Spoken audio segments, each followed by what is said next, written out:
She walked in wearing a $5 white belt and sweatpants with a hole in the knee. They laughed. Every single one of them. The young instructor pointed. The students smirked. Someone in the back row pulled out their phone. Nobody in that dojo knew she had once pressed her hands against a dying man's throat wound in a firefight, in the dark, while bullets punched through the mud wall 6 inches above her head. Nobody knew she had done it twice more that same night. They only saw a tired woman who looked like she didn't belong. That was the last mistake they would ever make twice. If you're new here, subscribe right now and hit that notification bell, because the story you're about to hear is the kind that stays with you. Drop your city and country in the comments. I want to see exactly how far this reaches. Now let's go. The rain had been falling on Ridgewood, Oregon since noon, and by 7:30 that evening it had turned the kind of cold that didn't just chill your skin. It got into the spaces between your thoughts and sat there. Claire Rowan drove her '09 Civic through the wet streets with both hands on the wheel and the radio off. She didn't need music. The ringing in her left ear was constant enough to serve as its own soundtrack, a high, thin whine that had started somewhere over the Hellman River Valley and never fully stopped. Her audiologist called it tinnitus. Claire called it Tuesday. She almost turned around twice. The first time was at the stoplight on Morrison and 5th, when a delivery truck backfired 3 car lengths ahead, and her whole body went rigid, hands locking on the wheel, eyes scanning the intersection for something. Her throat didn't relax for another 4 blocks. The second time was when she pulled into the strip mall parking lot and saw the neon sign above the door. Cross, Martial Arts Academy, train hard, win often. She sat in the car for 90 seconds, engine running, wipers going, watching a pair of teenage boys in GE jackets joking around near the entrance, elbowing each other, not a care in the world. Her therapist's voice in her head, Dr. Ewan, calm and precise as always. You need structure, Claire, not the military kind. Human structure, community. A reason to leave the apartment at night that isn't a gas station run at 2 in the morning. She turned off the engine. The strip mall smelled like wet concrete and fried food from the Chinese place 2 doors down. The academy's front window was fogged from the inside, and through it she could see the blurred shapes of people moving through drills, bodies pivoting, arms extending, feet shuffling across padded mats. Claire pushed open the door. The smell hit first. Sweat, rubber mats, and underneath it all, the sharp ghost of disinfectant spray. The industrial kind that never fully covered what it was trying to cover. Strip lights hummed overhead, the fluorescent kind that made everyone look slightly unwell. 3 ceiling-mounted fans turned lazily without doing much. Along the mirrored wall, a row of gear bags and water bottles. On the far wall, a collection of tournament brackets and framed photos. Competitors mid-kick, instructors holding trophies, group shots in matching uniforms. About 14 people inside, ranging from teenagers to a couple of men in their 40s.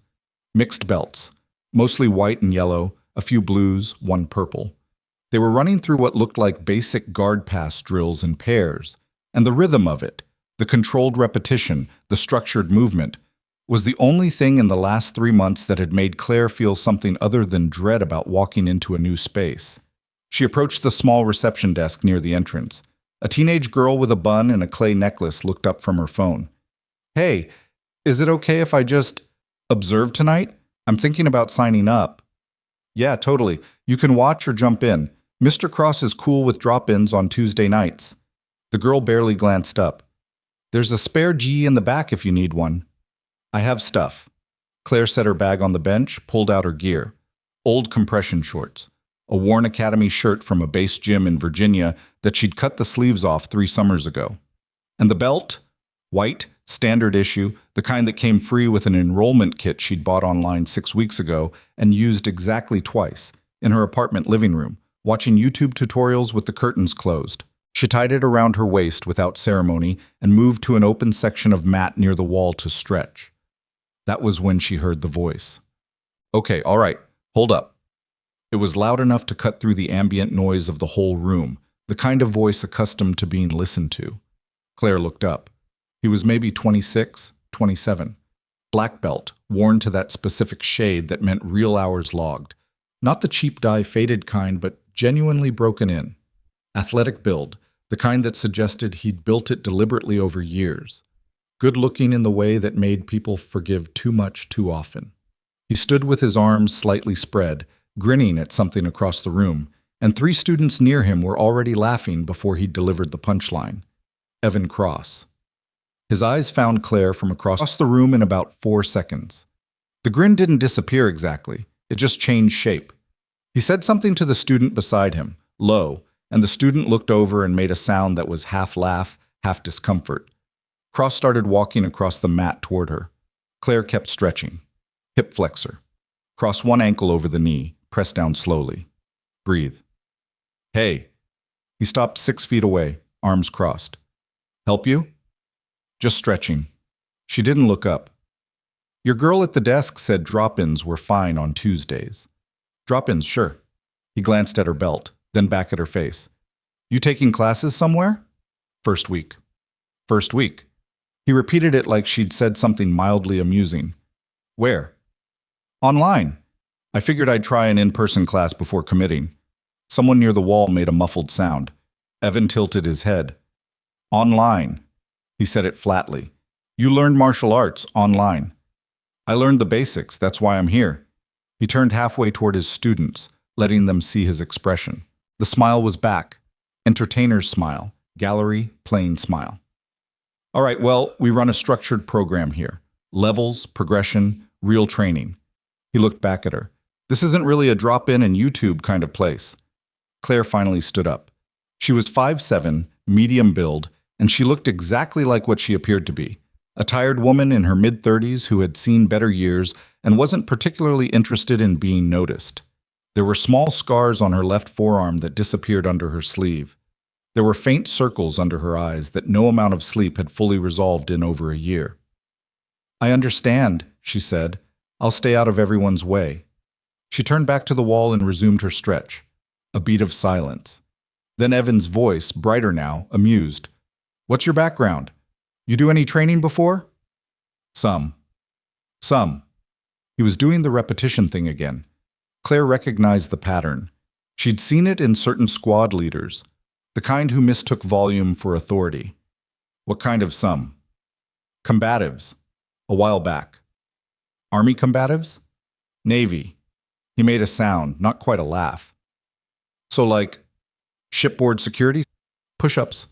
Basic holds? Claire said nothing. Because our white belts here, he continued, voice carrying now, full room listening. Most of them have been training for 6 months minimum. This isn't, no offense, a rec center class. One of the students against the wall, a young guy, maybe 19, looked at his shoes. Claire stood up straight. She looked at Evan Cross with an expression that was completely flat. I heard you, she said. I'm fine. She moved to the corner of the mat and ran through what she knew, which wasn't much in the formal sense. Shrimping movements. Basic hip escapes. The guard defense sequences she drilled in her apartment until the downstairs neighbor had knocked on her ceiling twice with what she imagined was a broom handle. She was not graceful. She was not fluid. She moved with the economy of someone who had learned how to use her body for purposes that had nothing to do with sport. The kind of efficiency that looks wrong in a dojo because it isn't built for performance. No snap. No display. No bow at the end. But she moved like she meant it. Evan ran the class through a sequence of guard pass drills for 20 minutes, and for a while Claire was left alone, which was all she'd wanted. She watched, she drilled solo, she kept her breathing slow and steady, and for a few minutes the ringing in her ear was almost quiet. Then the drilling stopped. All right, Evan called. Free rolling, 10-minute rounds, pick your partners. He paused. Then louder. Hey, beginner, you want to try a round? Claire didn't respond immediately. Online belt. He was grinning. Come on, light pressure, I'll go easy. Several students had their eyes on her, not maliciously. Most of them were just watching the way people watch anything uncertain. A couple looked actively uncomfortable, like they wanted to be somewhere else. Claire picked up her water bottle and took a slow drink. Set it back down. I'm good, she said. I'll just watch the rounds. Come on, you came here to train, didn't you? He spread his hands. Or did you come to stretch in the corner and go home? Because that's what parks are for. Scattered laughter. Uncomfortable, quick, the kind that dies fast. Evan, one of the older students, a heavy-set man in his 40s with a blue belt, spoke from across the mat. She said she's good. I'm asking her a question, Danny. Evan's tone didn't change, but something in it shifted, tighter, like a lid being screwed down. He looked back at Claire. What are you scared of? That I'll go too hard? I won't. Or… The grin widened. Are you worried you'll embarrass yourself? She looked at him then, really looked at him for the first time. He wasn't a bad person. She could see that. He was young, he was skilled, and he had spent years being the most capable person in this room. That does something to you? Not always something good. It builds a certain architecture in the personality, a default assumption about how interactions are supposed to go. He wasn't cruel. He was something almost worse. He was careless. I'm not here to roll, she said. I appreciate the offer. Appreciate the offer. He turned to the room again. She appreciates the offer. He took a step closer, lowering his voice to something that wasn't quite private. Look, I get it. You're new, but you can't just stand in the corner of a martial arts academy and pretend that counts as training. Either you're here or you're not. I'm here, Claire said. I'm observing. Observing. Another step. Here's what I observe. He stopped about 4 feet from her, arms still loosely crossed, but his posture had changed. Chest forward, weight slightly toward her, the physical grammar of challenge. I observed someone who walked in with a $5 belt and YouTube credentials, hovering in the corner like she's afraid of her own shadow, and I'm wondering what exactly she thinks she's going to get out of this experience. The room was very quiet now. The teenage girl at the desk had set down her phone. Claire's heartbeat had not changed. That was the thing she'd noticed about herself in the past year. The way her nervous system had been rewired by too many situations where fear was a luxury that got people killed. Her heart rate stayed even in moments that would spike most people's into the red. It wasn't bravery, it was damage.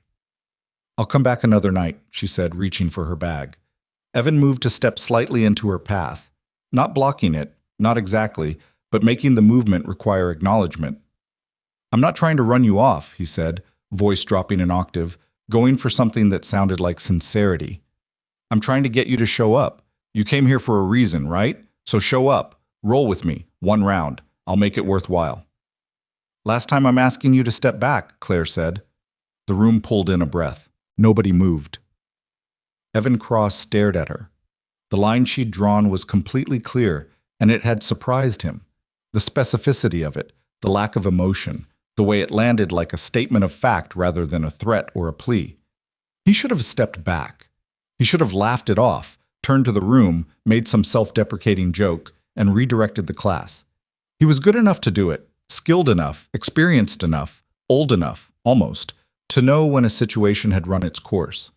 But there were 14 people watching, and Evan Cross had never, in 8 years of teaching and competing, walked away from 14 people watching. Okay, he said, and something in his face shifted, just slightly, just enough. Let's see it then. He threw a fast jab, controlled, training speed, aimed at her shoulder, not her face. The kind of shot designed to test reaction, not inflict damage, condescending on purpose. See? You flinch. That's my point. Claire didn't flinch.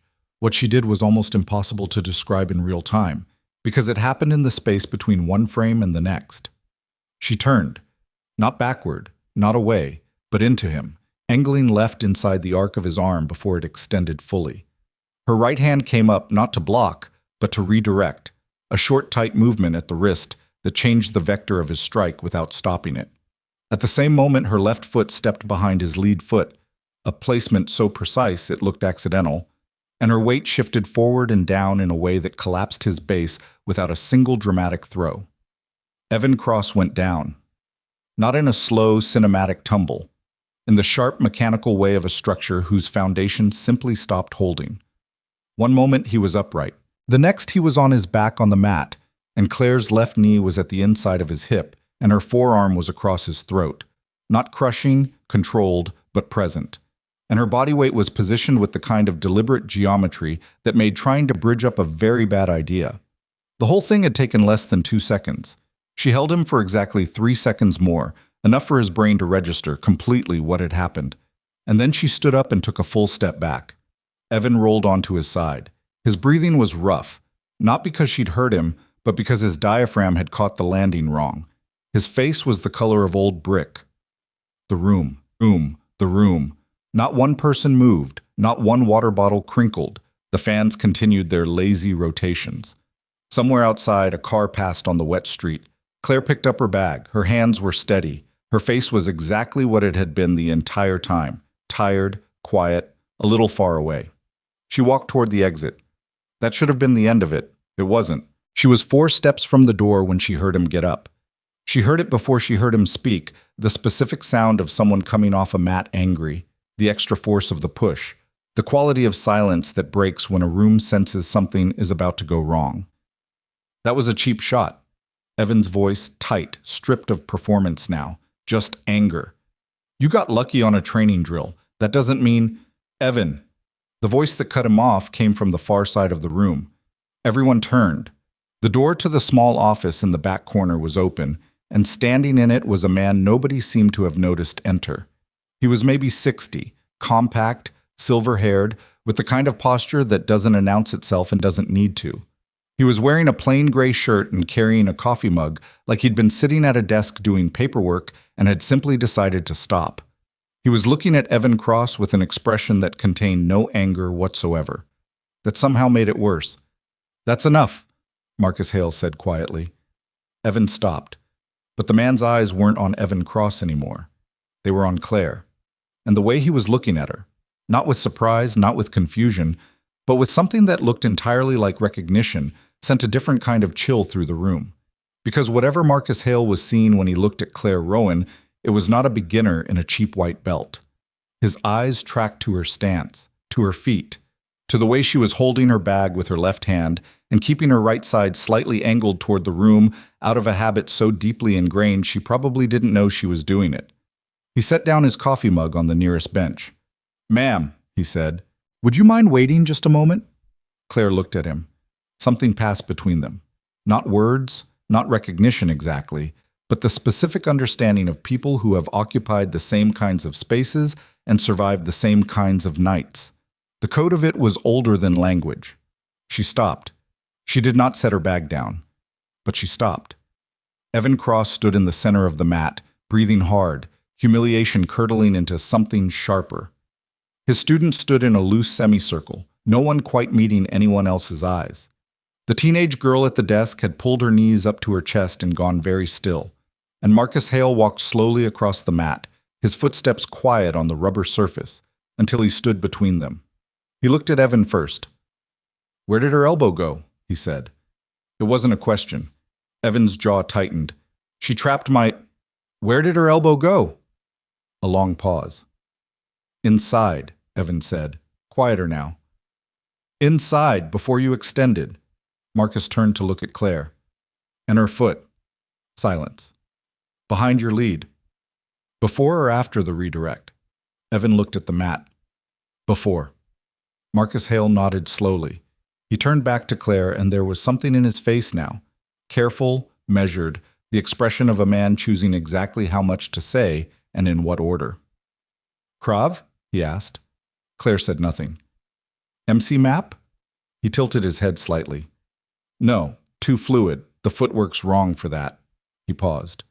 "SOCOM CQC?" The room didn't know what that meant, but they felt the weight of it. Claire met his eyes. She didn't answer, but she didn't deny it either. And Marcus Hale, who had spent 22 years in places that never made the news, and who had trained people who fought in the dark with broken equipment and incomplete information and still came home, understood exactly what her silence meant. He turned back to the room. "Class is done for tonight," he said calmly. "Everyone pack up. Go home." Nobody argued. Nobody said a word. Gear bags rustled. Water bottles were collected. The teenagers near the wall moved quickly and quietly, heads down. The man named Danny, blue belt, 40s, paused near the door and looked back once at Claire with an expression that was hard to read, then walked out. Evan Cross stood alone in the center of the mat for a moment, looking at Marcus. "This isn't," he started. "We'll talk in the morning," Marcus said. "Not tonight." The tone of it closed the door on further argument the way a vault door closes, completely, with no drama, just mass and certainty. Evan Cross picked up his water bottle and walked into the back hallway without another word. The door to the changing room closed, and the room suddenly was just two people, Marcus and Claire. The fans turned overhead. Rain tapped against the front window. Somewhere in the strip mall, a dumpster lid banged in the wind. Marcus Hale looked at Claire Rowan and said nothing for a long moment. Then, "You didn't want to do that." It wasn't a question either. Claire looked at the exit, then at him. "No," she said. "But you controlled it."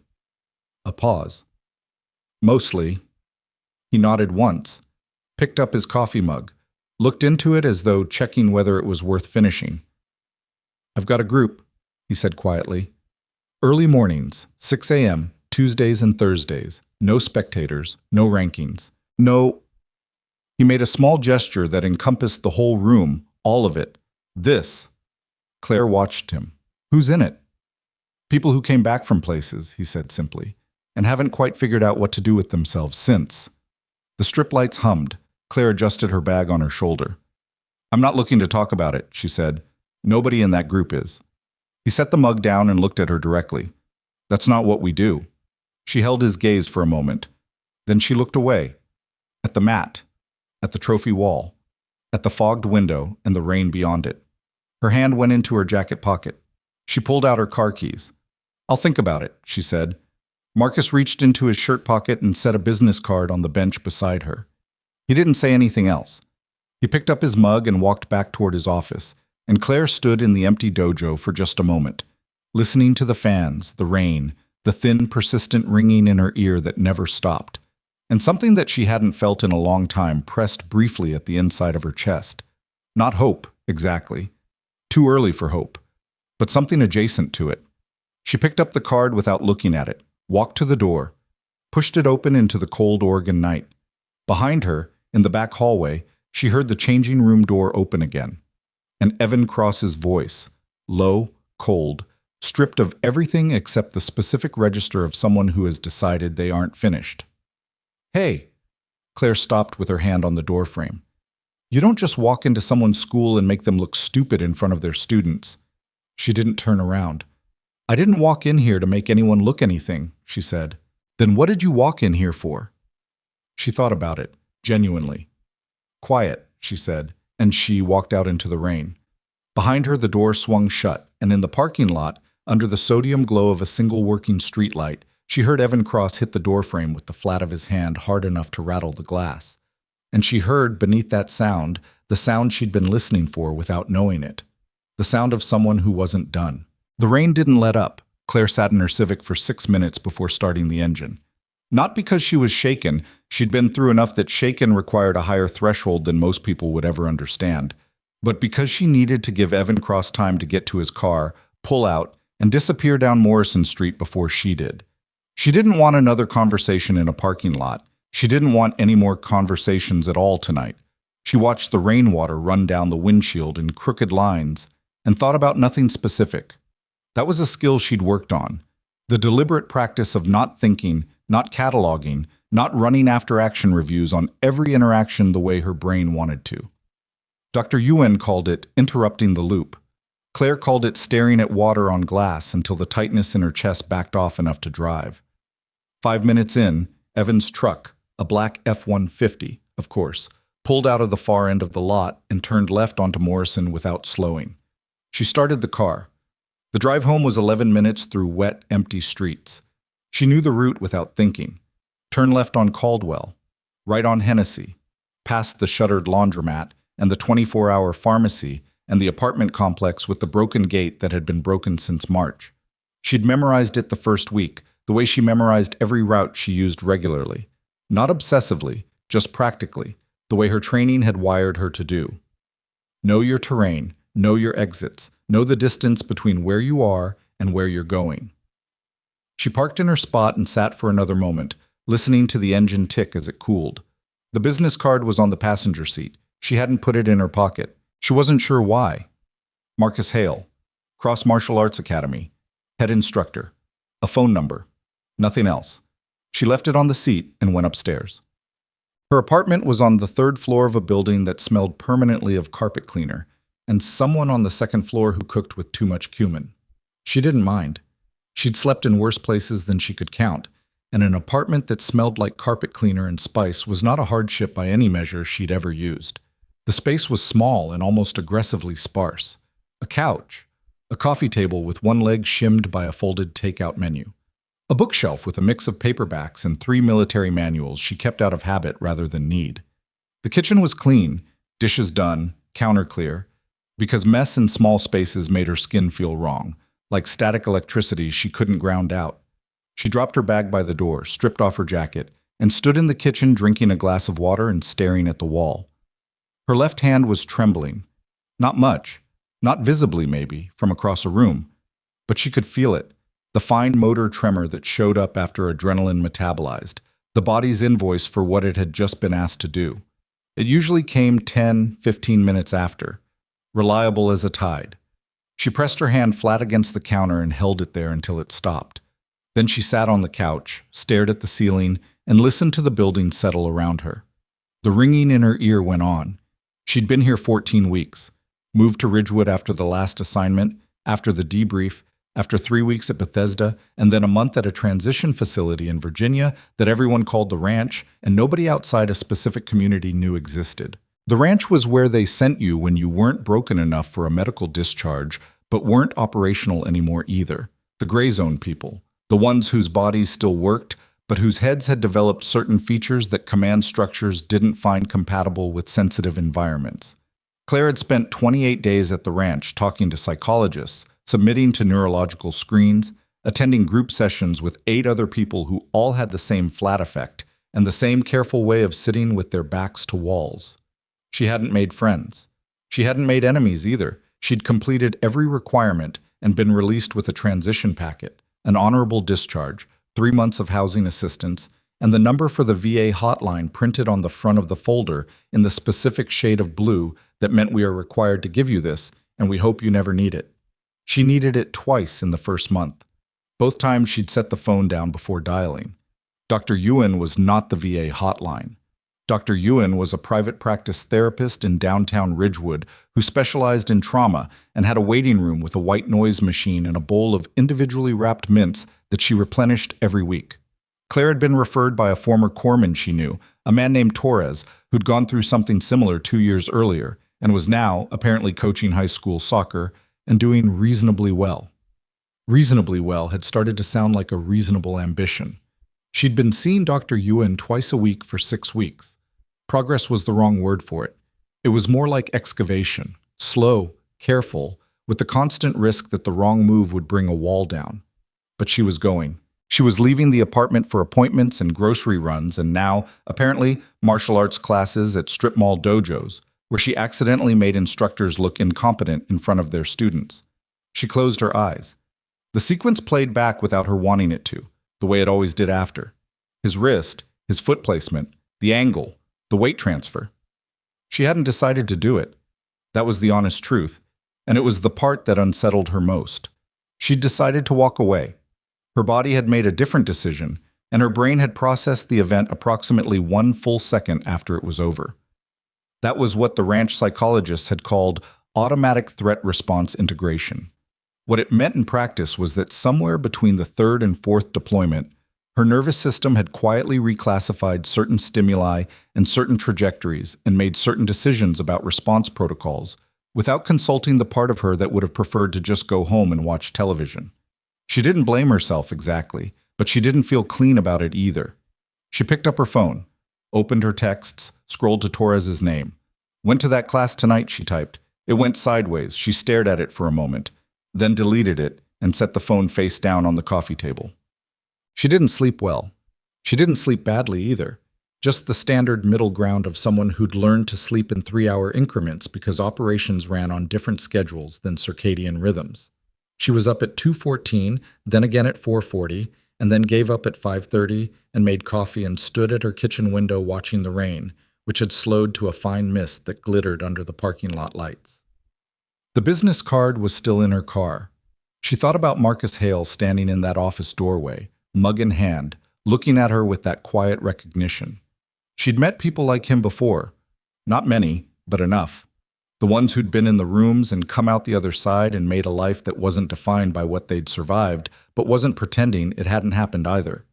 There was a particular quality to them, a steadiness that didn't try to perform itself. She thought about what he'd said, people who came back from places, and haven't quite figured out what to do with themselves since. She drank her coffee. She did not call the number, but she didn't throw the card away either. By 9 in the morning, the rain had stopped and Ridgewood was doing what it always did after rain, which was look cleaner and colder and more itself than it did in sunlight. Claire ran her usual 4 miles, the route that took her through the residential blocks east of her building, past the elementary school and the dog park and the small nursery that sold plants from a cart on the sidewalk, and had somehow survived 3 years of the kind of economic pressure that killed 20 other small businesses on the same corridor. Running was different from the dojo. Running was just her and the pavement and the ringing in her ear and the specific negotiation between her lungs and her legs that required no decisions beyond keep going or stop. She'd run 6 miles a day in Helmand Province with 40 pounds on her back and a radio handset tucked against her shoulder. 4 miles in civilian shoes on flat pavement was not a challenge. It was just a thing she did because doing it made the rest of the day quieter. She was cooling down in the parking lot of her building, walking slow circles when her phone buzzed. Torres. She'd forgotten she'd drafted that text. She must have sent it after all. Sideways how, he'd written. You okay? She thought about it. Fine. Just, the instructor was being a problem. The reply came fast. Problem how? He kept pushing. I ended it. A longer pause this time. Define ended it. She exhaled through her nose. He threw a shot. I put him down. It was controlled. The pause was longer still. Claire. I know. Are you sure it was controlled? She looked at the mist still hanging over the parking lot, thin and white, like something that couldn't decide whether to be fog or nothing at all. Yes, she wrote. He walked away under his own power. Okay. Do you need to talk? Not right now. Call me if that changes.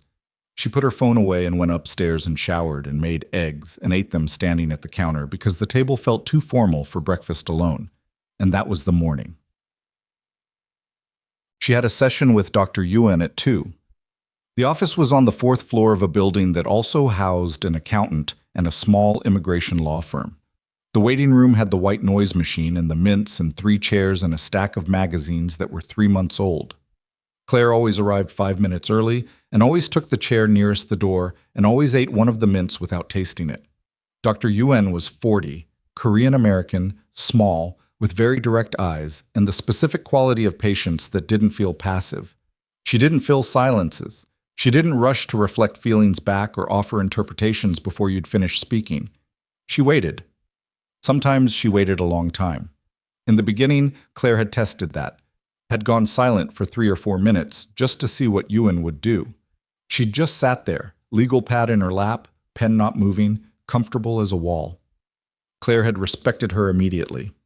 Tell me about last night, Yuan said after Claire had given her the outline. I told you the outline. You told me the sequence. Tell me about last night. Claire looked at the window. He pushed, and I responded. You said you tried to leave multiple times. I did. But you stayed. A pause. He kept re-engaging. And when he threw the strike, Claire pressed her thumbnail against her index finger. A habit. Something to do with her hands that wasn't noticeable. It was fast. It wasn't... I didn't decide. The response was already happening by the time I processed that he'd moved. How did that feel? Afterward. Necessary.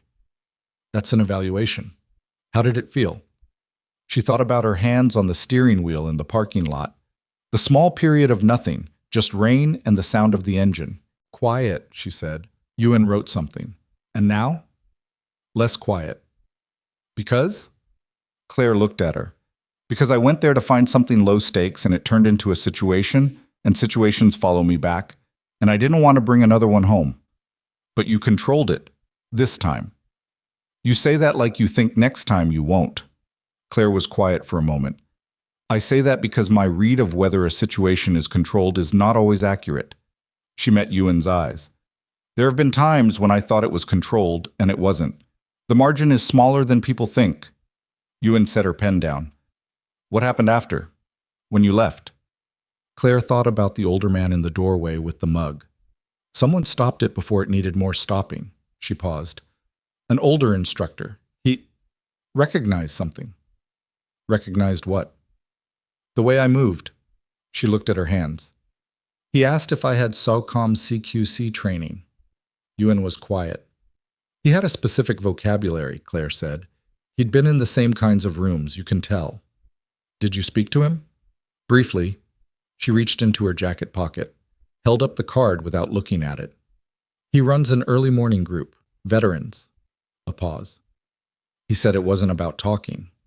Yuan looked at the card, then at Claire. She didn't say you should go. She didn't say it sounds like a good opportunity. She didn't say anything for a long moment. Then, what do you want to do with it? Claire put the card back in her pocket.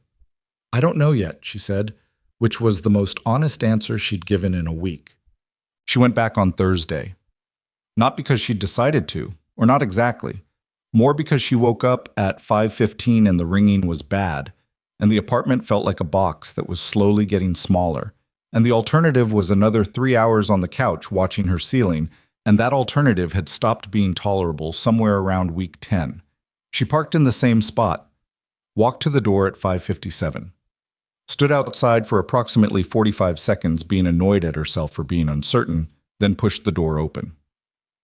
The academy at 6 in the morning was a different building than it had been at 7:30 Tuesday night. The fluorescent overheads were off. The space lit instead by the lower utility lights near the floor and the pale early light coming through the front windows. No hum of gear, no competitive energy bouncing off the walls. Just the mat and the mirrors and the smell of rubber and disinfectant. 3 people were already there. A man, maybe 50, with the build of someone who used to be larger and had recently lost weight in a way that seemed connected to something other than intention. A woman, late 20s, with close-cropped hair and a stillness about her that Claire recognized the way you recognize a type of cloud.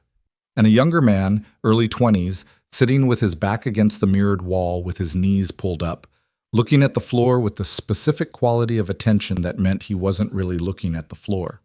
None of them acknowledged her arrival, which was, unexpectedly, exactly right. She set her bag on the bench and began to stretch. Marcus Hale came out of his office at 6:02, no mug this time, in plain training clothes. He looked at the group, all 4 of them now, and said simply, "Good morning," and no one elaborated on whether it was or wasn't. What followed for the next 90 minutes was not a class. It wasn't quite training either, in the technical sense. It was movement, structured movement, Marcus guiding them through drills that weren't about winning or scoring or demonstrating competence. Basic flow work, repetitive, meditative in the way that any sustained physical rhythm becomes meditative if you do it long enough. Breathing cues. Slow movement sequences that didn't look like combat at all until you were already doing them and realized that the muscle memory being built was something much older and quieter than sport. Nobody spoke unless they needed to. At one point, Marcus stopped beside Claire and watched her work through a particular hip escape sequence she was getting slightly wrong. He didn't say anything for a long moment. "Drop your right shoulder 2 inches, he said finally. She adjusted. "There," he said, and walked away. No comment on her belt, no acknowledgement of Tuesday, just a technical correction delivered the way you'd tell someone their shoelace was untied. She worked the sequence until it started to feel right.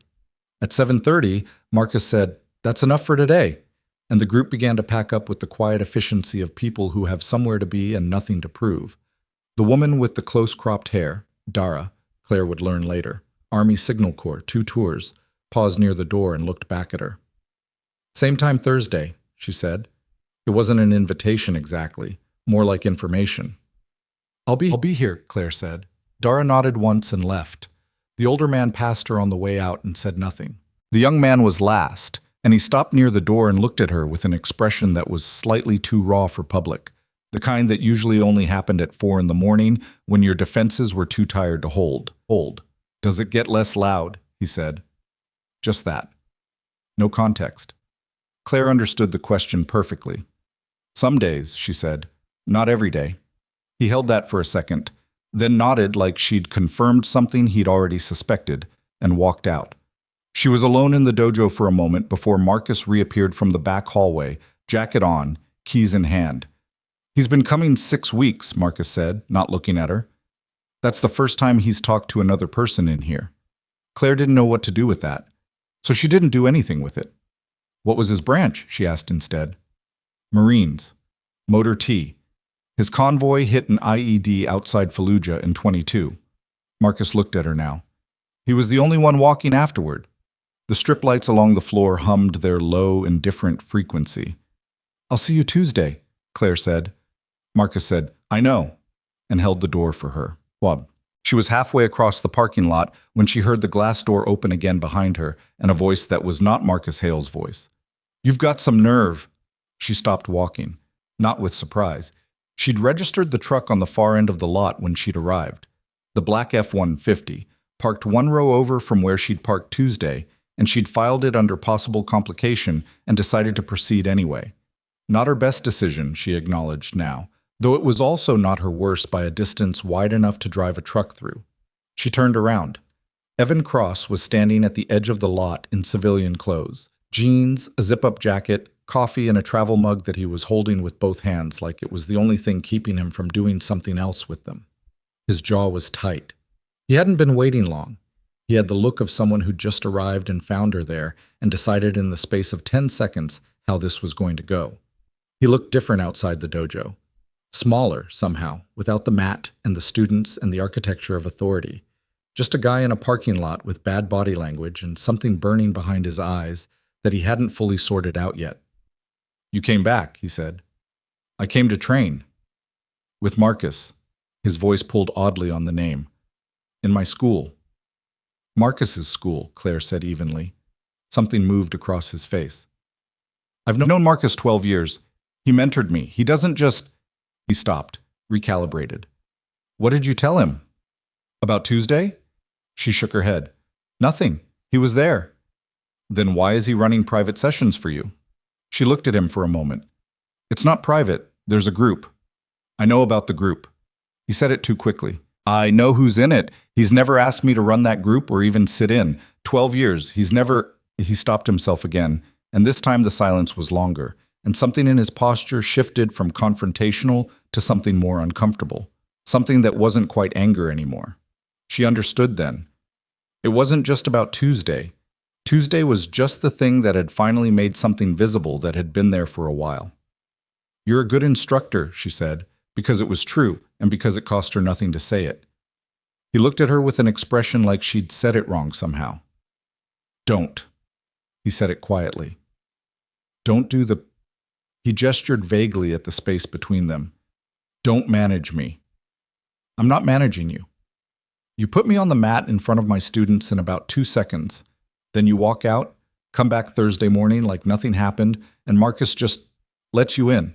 He shook his head. Who are you? Nobody important, she said. That's not an answer. It's the one I've got.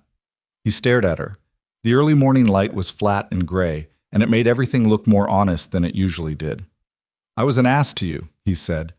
It came out like something he'd been rehearsing and had decided to just say before the rehearsal time ran out. On Tuesday. I was an ass and I was wrong, and Marcus already told me as much. He took a breath. But I need to understand what happened in there, technically, because I've been training for 8 years and I don't know what you did. I can't reconstruct it. She waited. That redirect, he said, voice going quieter. You were inside my guard before I'd fully committed the shot. That's not a defensive technique. That's anticipatory. You read the setup before the motion was there. She watched him. Where did you learn that? He asked. The parking lot was empty around them. The mist from the morning was still hanging at roof level, soft and gray. Somewhere down the block, a car alarm went off and then stopped. A long time ago, she said. In a place that doesn't exist officially. A beat. Evan Cross looked at her for a long moment. Really looked. The performance stripped away.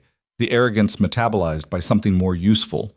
And she watched him put things together that he hadn't had the pieces for on Tuesday. Were you... He started.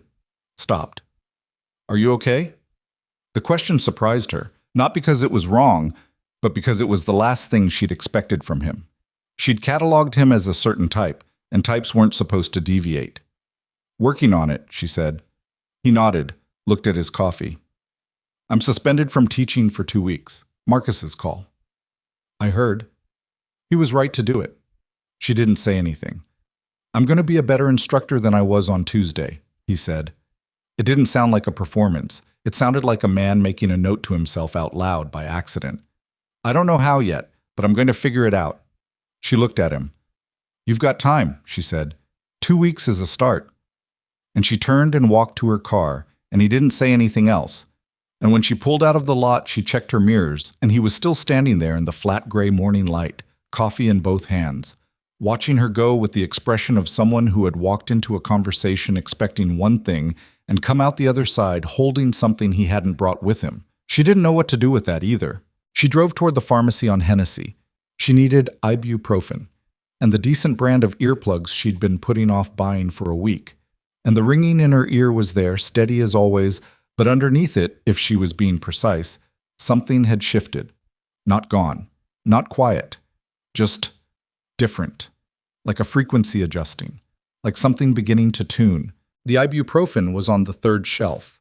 She stood in the pharmacy aisle for longer than she needed to, not because she couldn't find it, but because the overhead music was playing something with a lot of reverb and a slow beat that her nervous system had decided was structurally similar to the ambient sound profile of a particular forward operating base in Kandahar province.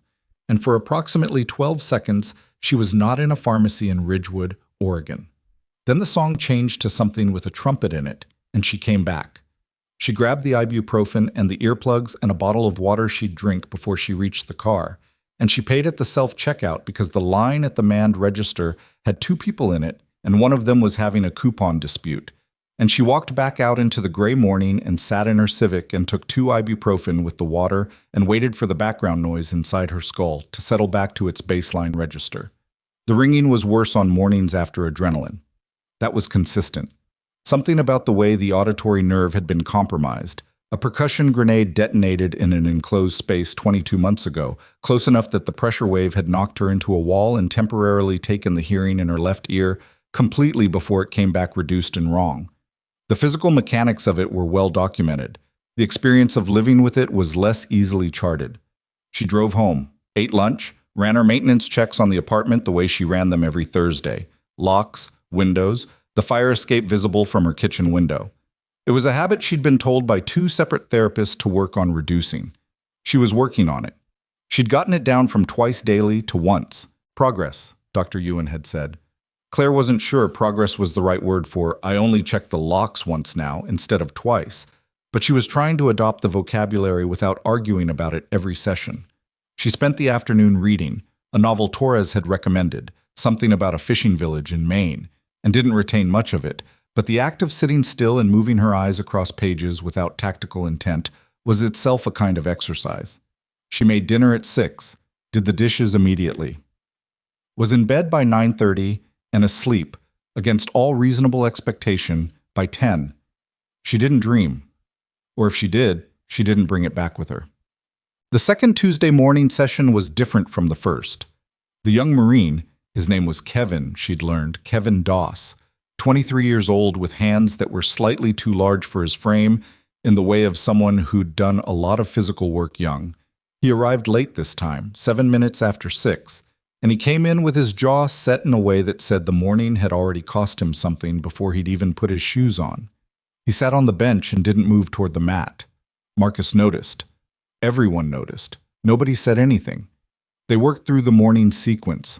Marcus had them doing something new, a series of 2-person flow drills that required sustained physical contact and therefore sustained proximity, which Claire observed was specifically selected for people whose threat response systems were rewired to interpret proximity as data worth acting on.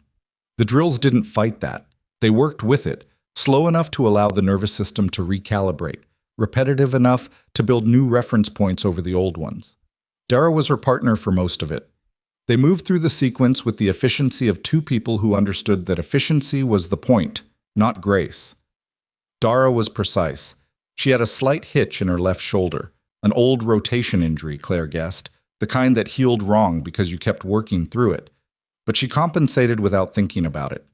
At one point, Dara said very quietly, "You're holding your breath." Claire hadn't realized she was. Third rep, Dara said. Every time we get to the collar tie. Claire let the breath out. Did it again, consciously this time. Better, Dara said. And that was the whole conversation. Kevin Doss didn't get on the mat until 40 minutes in. He sat on the bench with his forearms on his knees and watched, and Marcus did not call him out and did not invite him over. And at some point, the watching quietly became participation. Kevin moving to the edge of the mat, then onto it, then picking up the drill with the older man, whose name Claire had learned was Ray. Ray Castillo, 53, former Army Ranger, who'd lost 2 fingers on his right hand at some point, and who moved with the careful deliberateness of someone who'd had to relearn his own body after damage. By 7:15, all 5 of them were working. It wasn't transformation. Nobody's trauma resolved itself between 6 and 7:30 on a Tuesday in Ridgewood, Oregon. But something in the room had texture that it hadn't had the week before, and the texture came from small things. The way Ray held the drill position an extra second longer for Kevin, not instructing, just steady.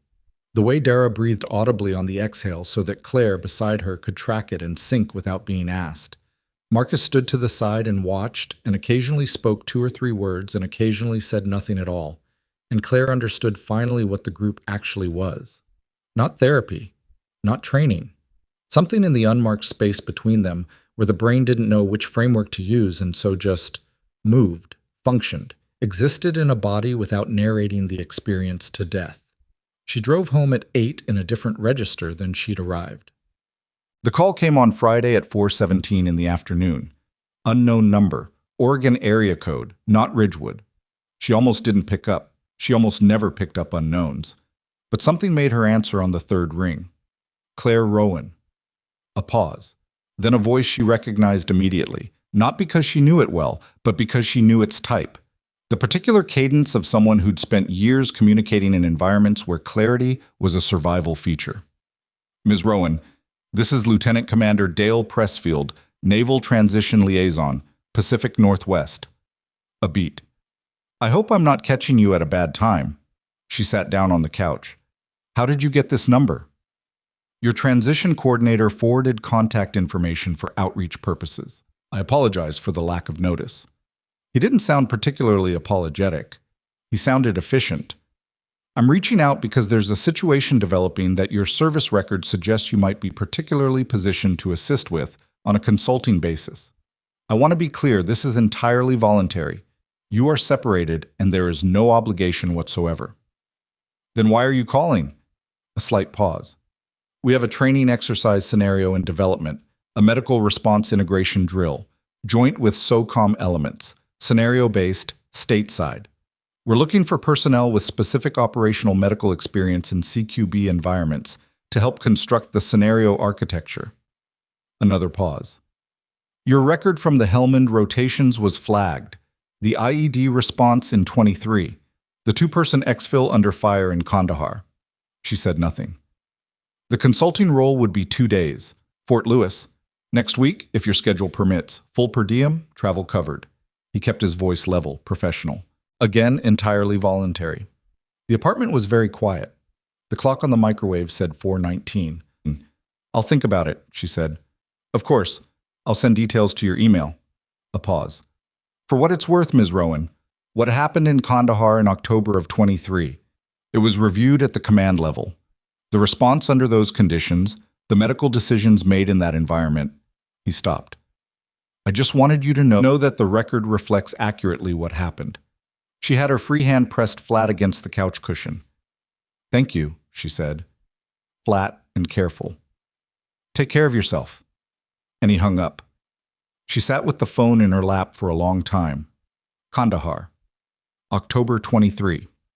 A compound with 4 rooms and a 5th room that didn't appear on the original structure assessment, and 3 men down before anyone re-established comms, and 18 minutes of complete radio silence in which she had made 12 decisions, all of them in the dark, all of them under the specific calculus of who can be kept alive and who cannot, and what do I do with my hands right now.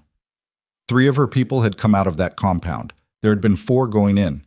She set the phone down, walked to the kitchen, filled a glass of water and drank it standing at the sink, and set the glass down and stood there for a moment with her hands gripping the edge of the counter and her eyes closed. The ringing in her ear went on. She opened her eyes. She did not call Torres. She did not call Dr. Ewan. She did not call the number on the VA folder. She put on her shoes and drove to the academy. What? It was Friday evening, 6:45. The regular evening class was running.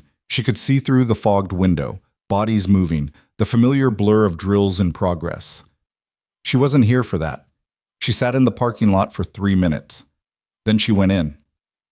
The lobby area was just inside the entrance. The desk, the bench, the gear wall. The class was visible through the half-open interior door, 12 or so students mid-drill. Marcus's office door at the back was closed, but light showed under it. She knocked. "Yeah," his voice muffled. She opened the door. He was at a small desk with actual paperwork in front of him, liability waivers from the look of it, and a laptop showing a spreadsheet of some kind. He looked up. He read her face. "Sit down," he said. She sat in the chair across from his desk. It was a plain chair, folding, the kind that showed up at every military installation she'd ever been assigned to. She put her hands on her knees. "I got a call today," she said. She told him about Pressfield. Not all of it. Not Kandahar. Not the specific contents of the call. Not the thing about what the record reflected. Just the shape of it. A call from her previous life requesting her to step back into it briefly, in a controlled context. Marcus listened without interrupting. "What did you say?" he asked when she finished. "That I'd think about it." "And?" She looked at the desk, at the paperwork, at the small framed photo on the shelf behind him that she hadn't noticed before. A group of people in desert utilities, somewhere flat and bright, squinting into the camera.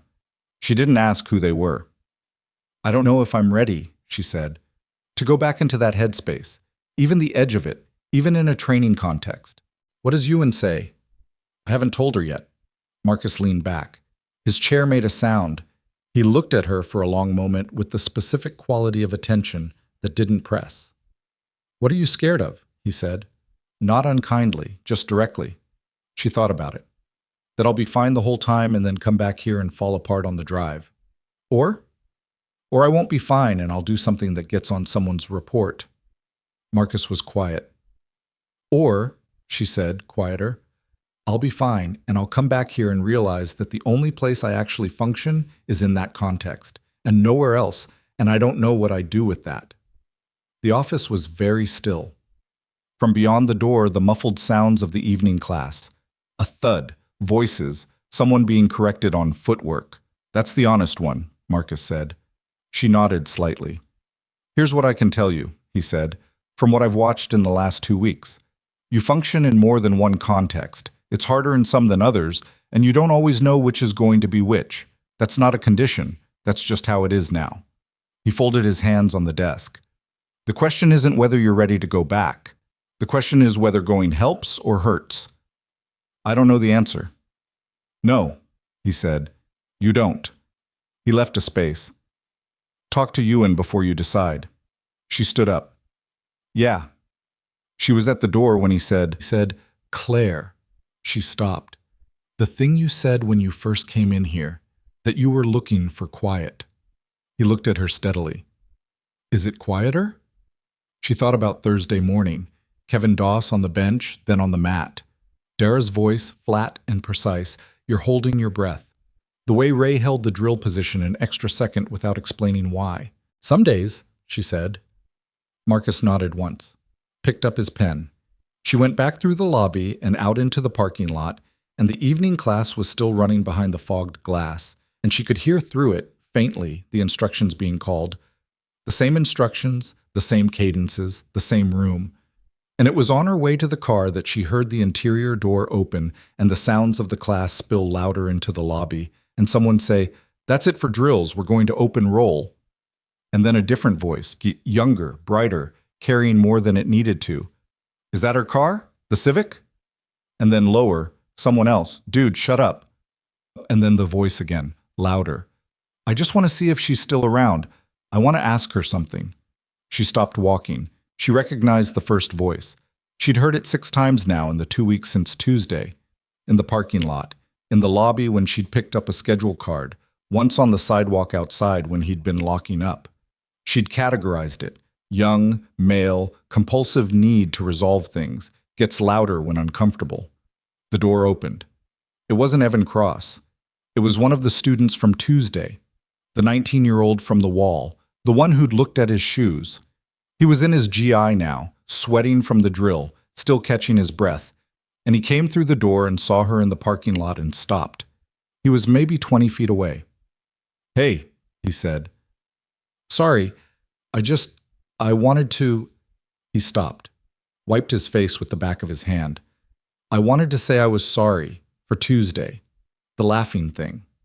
Claire looked at him. He was genuinely uncomfortable, young enough that the discomfort showed completely, no filters. He had the look of someone who'd been thinking about something for 2 weeks and had finally just run out of capacity to keep thinking about it. "It's fine," she said. "It's not, actually." He shifted his weight. "I knew it wasn't right, and I did it anyway because everyone else was, and I've been—" He stopped again, looked at the pavement. "I've been thinking about it." She studied him for a moment. He was maybe 18, 19 at the outside, the age of someone she'd supervised on her first deployment, a young corpsman named Griggs, who'd cried privately on his 4th day in country and become one of the best field medics she'd ever worked with by the 6th month. "What's your name?" she said. "Toby. Toby Park." "Toby." She nodded once. "You're here. You're training. That's more than most people do with the thing you're feeling right now." He looked up. "Go finish your class," she said. He held her gaze for a second, the raw, uncertain gaze of someone who is still figuring out what kind of person they're going to be. And then he nodded and went back inside. Claire drove home. She called Dr. Yuen and left a voicemail asking for an extra session before next week, and she heated up the leftover rice and chicken from 2 days ago and ate it at the counter, and she was rinsing her bowl when her phone buzzed with a text from Torres. "How'd the second session go?" "Better," she typed back. "How much better?" She thought about it, measurably. "That's a good word," he sent back. "Going to bed. Talk tomorrow." She set the phone down and looked out the kitchen window. The parking lot below was mostly empty. 2 lights working, 1 burned out. The burned out one had been reported 3 times to the building manager and had not been fixed. Normally, that bothered her. Tonight she just noted it and moved on. The following Tuesday, she arrived at 5:58 and found Kevin Doss already on the mat, moving through the hip escape sequence from their first session, slowly, by himself, not looking at anything in particular. She set her bag down without saying anything. He glanced over once, kept moving. She started her warm-up. By 6:15, the whole group was there, and Marcus was running them through something new, ground-to-standing transitions, which required more sustained engagement with getting up off the floor than anything they'd done before, and which Claire noticed was specifically calibrated for people whose nervous systems had spent time in environments where being on the ground meant being in danger. Every repetition was the body learning, slowly, that the floor was not a threat, that standing up again was a thing that happened. Ray Castillo was struggling with the transitions. His hand, the one with the missing fingers, didn't give him reliable pressure on the mat, and the compensation threw his timing off. He went through the sequence 3 times without getting the rotation right, jaw set, breathing controlled, saying nothing. Claire was 2 mat lengths away. She glanced at Marcus. He gave her the smallest nod. She moved over, crouched beside Ray on his next attempt. "Other hand lower," she said. "Redistribute the base." He tried it. Better, but not right. "Turn your wrist," she said. "Palm out, not down. Wider base."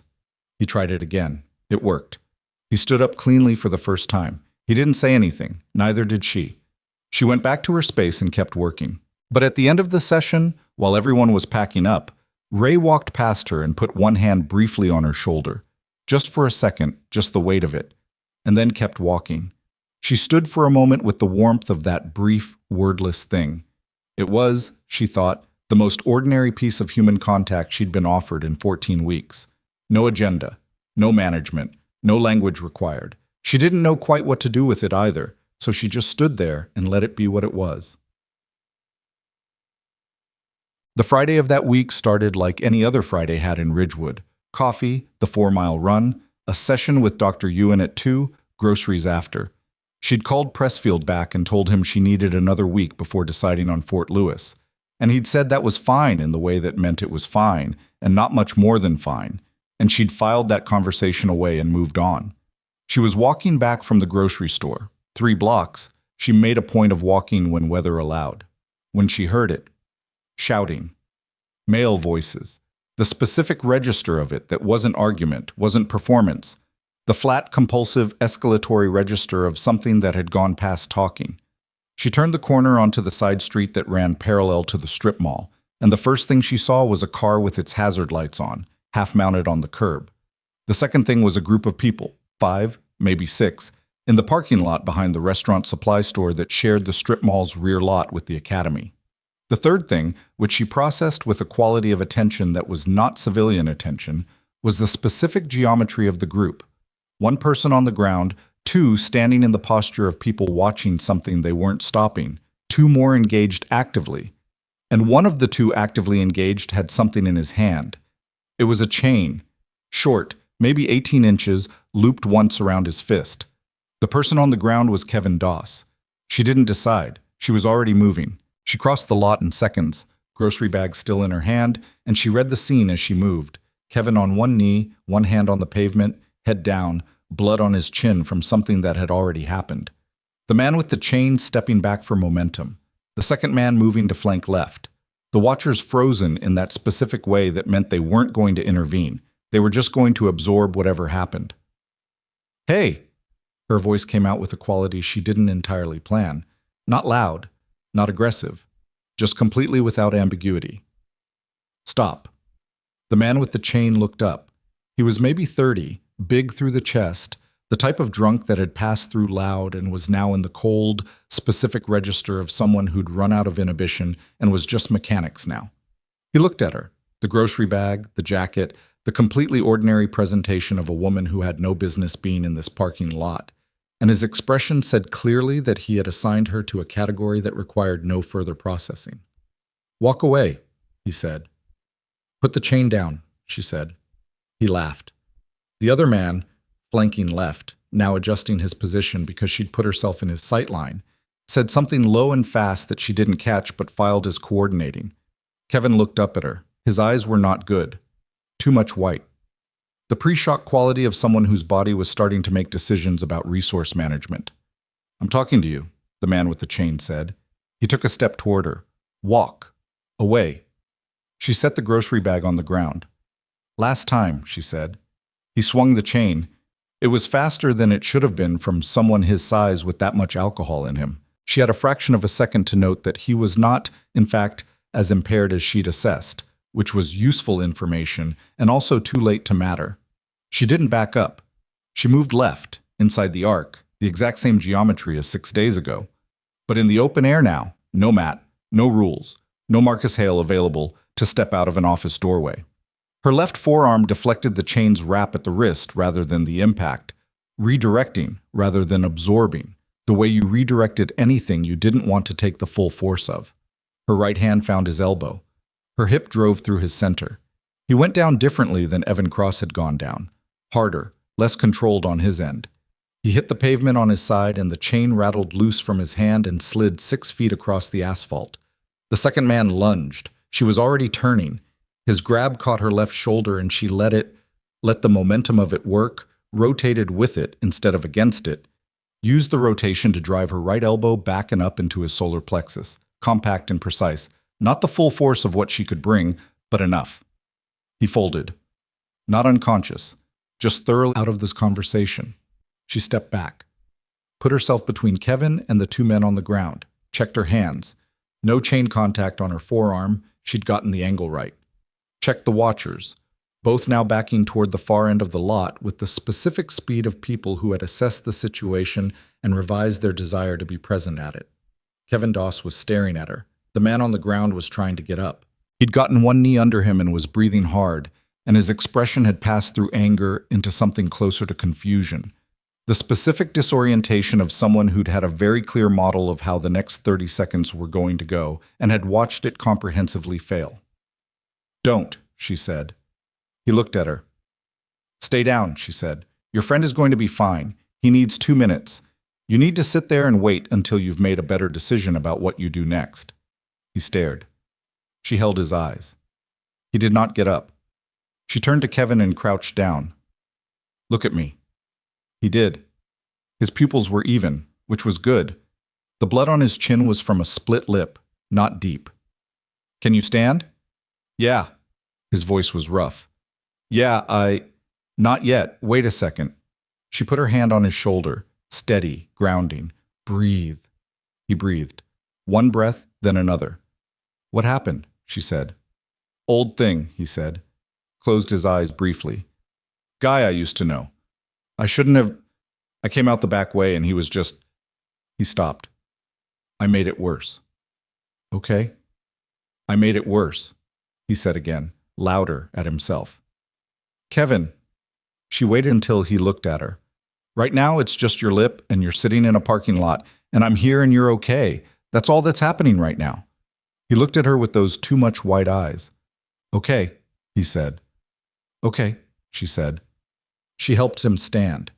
He was unsteady for a moment, the drop in adrenaline hitting his legs before his brain caught up. And he put one hand on her arm to stabilize and she let him, and after 3 seconds he had his own feet under him. Behind her, both men were up and moving toward the far end of the lot, one supporting the other, neither looking back. She watched them go. Then she picked up her grocery bag. Kevin looked at it, then at her, then at the empty lot. You had groceries, he said. I was on my way home. You just... He gestured at the lot, at the space where the men had been. You needed a hand, she said. He shook his head slowly, not in disagreement, in the way people shake their heads when language isn't quite reaching the thing they're trying to express. Are you okay to drive? She asked. I walked, he said. Then I'll walk with you. She adjusted the grocery bag to her other hand. Where do you live? He told her. 6 blocks north, apartment building on the corner. They walked in silence for the first block and a half. The afternoon was cooling toward evening, the light going golden and thin the way it did in Oregon in late September. A dog barked somewhere. Someone's television was audible through an open window, the tinny rhythm of a laugh track. After a while, Kevin said, How did you do that? Which part? Any part.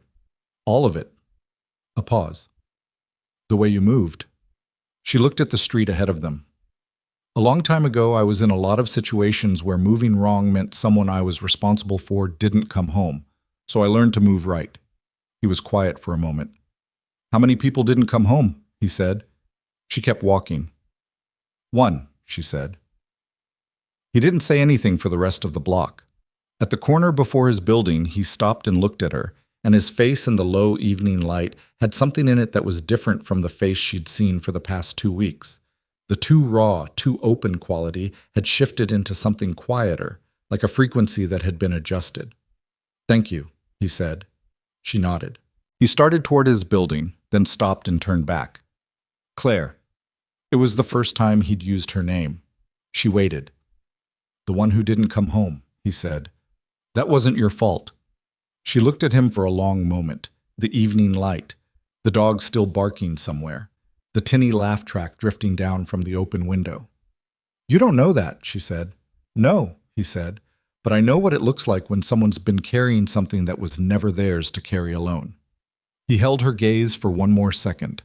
Then he walked into his building, and the door closed behind him, and Claire stood on the corner of a quiet street in Ridgewood, Oregon, with a bag of groceries in her hand and the ringing in her ear and the late September light going soft above the rooftops.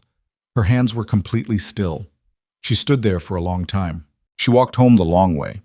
Not because she needed the extra distance, and not because she was trying to process anything in the deliberate therapeutic sense that Dr. Ewan would have recognized. She walked the long way because her legs wanted to keep moving and stopping felt premature, like pulling a pot off the heat before whatever was inside had finished doing what it needed to do.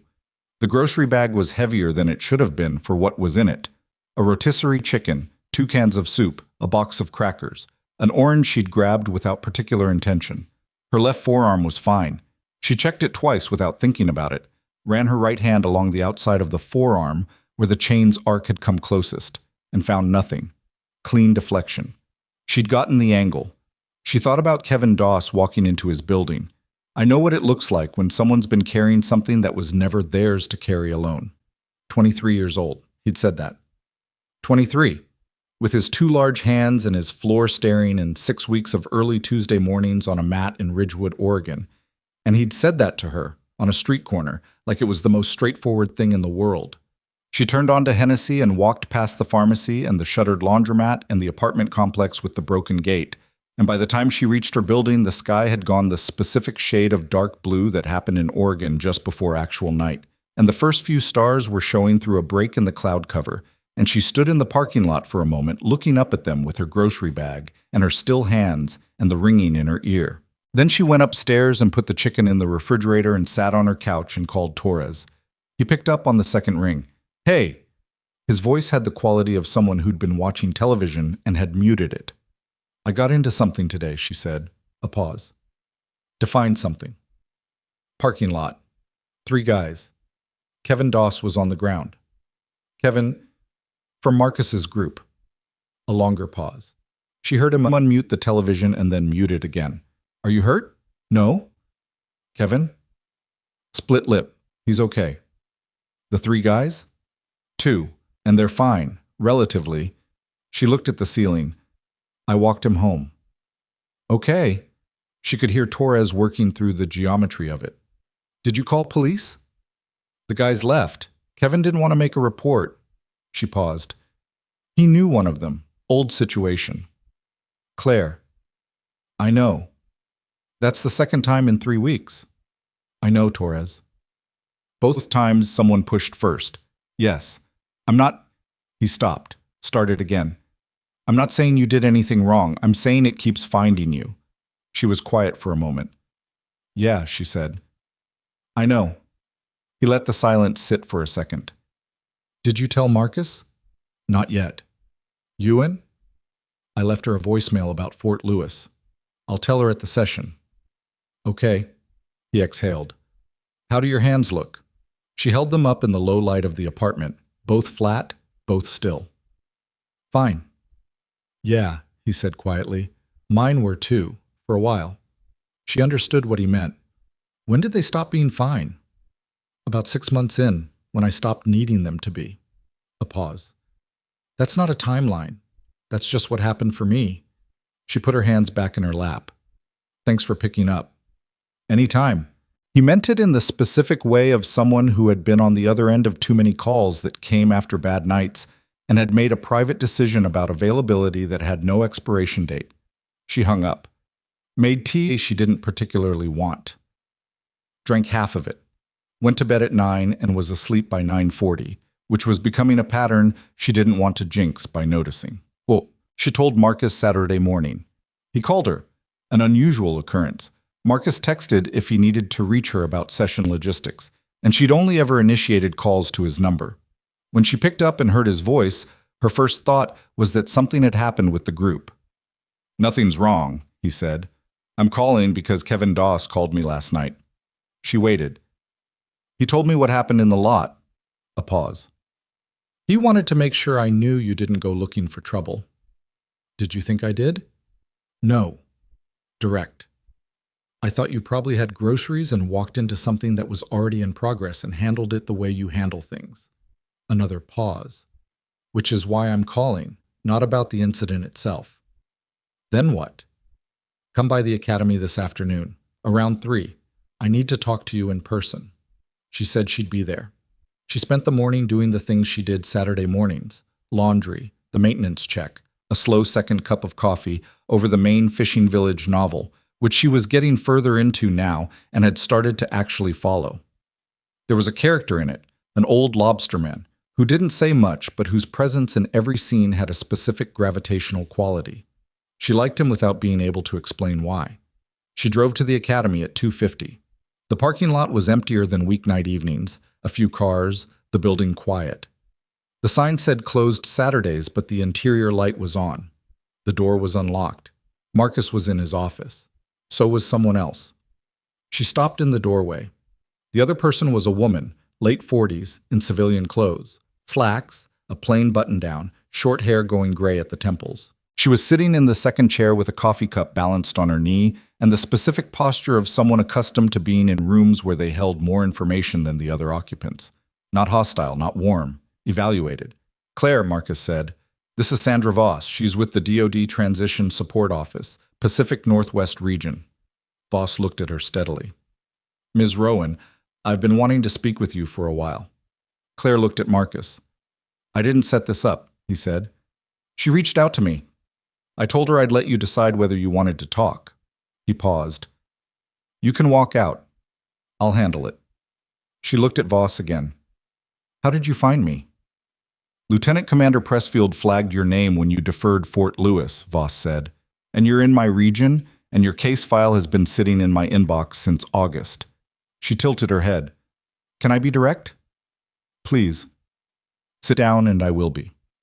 Claire sat in the doorway of the office, not fully in, not fully out, which she recognized as a position that said something about her current capacity for commitment to the conversation. She didn't adjust it. Voss looked at her for a moment. Kandahar, October 23rd of last year, 4-person recon element, uncleared compound, radio blackout lasting 18 minutes, 1 KIA. She said it cleanly, no dramatization, the way you read from a file. The after-action report attributed the response under those conditions as, and I'm quoting the reviewing officer, demonstrating exceptional field medical judgment under conditions of complete communications failure and active hostile contact, end quote. The office was very quiet. I've read my file, Claire said. I know, but I want you to hear it said out loud by someone who isn't in your chain of command and isn't your therapist. Voss set her coffee cup on the edge of Marcus's desk. Because the version of those events that's been living in your head since October is not the version that's in the record. Claire's hands were on her knees. She kept them flat. What version do you think is in my head, she said. That you made a wrong call, that someone died because of a decision you made. Silence. Is that wrong? Voss asked. No, Claire said. Tell me the decision. She looked at the woman across from her. I don't know you. You don't, Voss agreed. But you know Marcus, and I'm sitting in his office with his permission, so you can factor that in however you want. She folded her hands. I'm not here to evaluate you. I'm not writing anything. Pressfield said you called about Fort Lewis and then you went quiet, and your file says you've been in Ridgewood 14 weeks, and your VA check-ins have been consistent, and your therapist's compliance reports are good. But you deferred Fort Lewis, and I want to understand why. Because I wasn't sure it would help. Help what? Help me. She said it flat. I'm not operational. I'm not looking to go back to operational. I'm here because I'm figuring out how to live without it, and stepping back into that context, even in training, felt like it might pull the wrong direction. Voss was quiet. That's a thoughtful answer, she said finally. It's an honest one. Those are usually the same thing in my experience. Voss glanced at Marcus briefly, then back at Claire. Here's what I want to say. The decision you made on October 23rd, the field call about triage sequence, about who received intervention first, was reviewed by 2 independent medical officers and the SOCOM Surgeon General's representative. All 3 concluded that the sequence you chose, given the information available and the conditions present, was correct. The individual who was lost, Petty Officer First Class Daniel Reyes, sustained injuries during initial breach that were not survivable given the resources and time available, regardless of intervention sequence. Claire's jaw tightened. I know what the report says, she said. Then why don't you believe it? Because I was there, and the report wasn't. The words came out harder than she intended. She didn't take them back. Voss didn't flinch. That's fair, she said. Reports aren't there. People are. She paused. But people are also the worst possible evaluators of their own decisions under extreme stress. That's not a weakness. That's just neuroscience. The part of the brain doing the evaluating is using a different data set than the part that actually made the call. I know the literature, Claire said. I know you do. You know it doesn't help. A silence settled over the small office. Marcus hadn't said anything since the introduction. He was sitting at his desk with his hands folded, not mediating, just present. The same quality of presence he brought to the mat, which was to say, grounded enough that the room felt steadier for it. What do you actually want? Claire said to Voss. To offer you something, Voss said. Not Fort Lewis. Something different. She leaned forward slightly. There's a program I run. Joint DoD and VA, not publicized. Veterans with specific operational medical experience who are in transition training. Peer support facilitators. Not therapists. I want to be clear, it's not a clinical role. Peers. People who've been in the specific kinds of rooms and can sit with others who've been in those rooms and understand without requiring explanation. Claire stared at her. That's not a job offer, Voss continued. It's a training program. 8 days stateside next month. No commitment after. You go through it. You decide whether it's something you want to continue with. She paused. Marcus has been a facilitator in the program for 4 years. Claire looked at Marcus. He said nothing. His expression said, I'm not going to push this as clearly as if he'd spoken it. Why me? Claire said. Because of what's in your file, Voss said, and because of what Marcus told me about your first 3 weeks here. What did he tell you? She looked at Marcus. He met her eyes. That you show up, he said simply, and that when you're in a room with people who are struggling, you know what to do without being told. She thought about Ray Castillo's wrist placement, about Dara's exhale pattern, about Kevin Doss on his knees in a parking lot, and the specific quality of attention she'd given him afterward. Not management, not protocol, just presence. The same thing she'd given every member of her element in every bad situation she'd ever been in. She looked back at Voss. 8 days, she said. 8 days. Tacoma facility. Housing provided. And after? After you decide. No pressure in either direction. Voss held her gaze. But based on what I've seen of people who go through this program, people with your background and your particular kind of damage, it tends to reframe things. Not fix. Reframe. Claire was quiet for a long moment. I'll think about it, she said. Voss reached into her bag and set a card on the edge of the desk. Take your time. She stood up. Marcus? A nod. Miss Rowan. She walked out. The front door opened and closed. Outside, a car engine started, backed out, and was gone.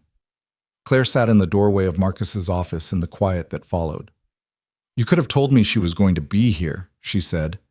I could have, Marcus said. You wouldn't have come. That's manipulative. Yes, he said, without apparent remorse. She looked at the card on the desk.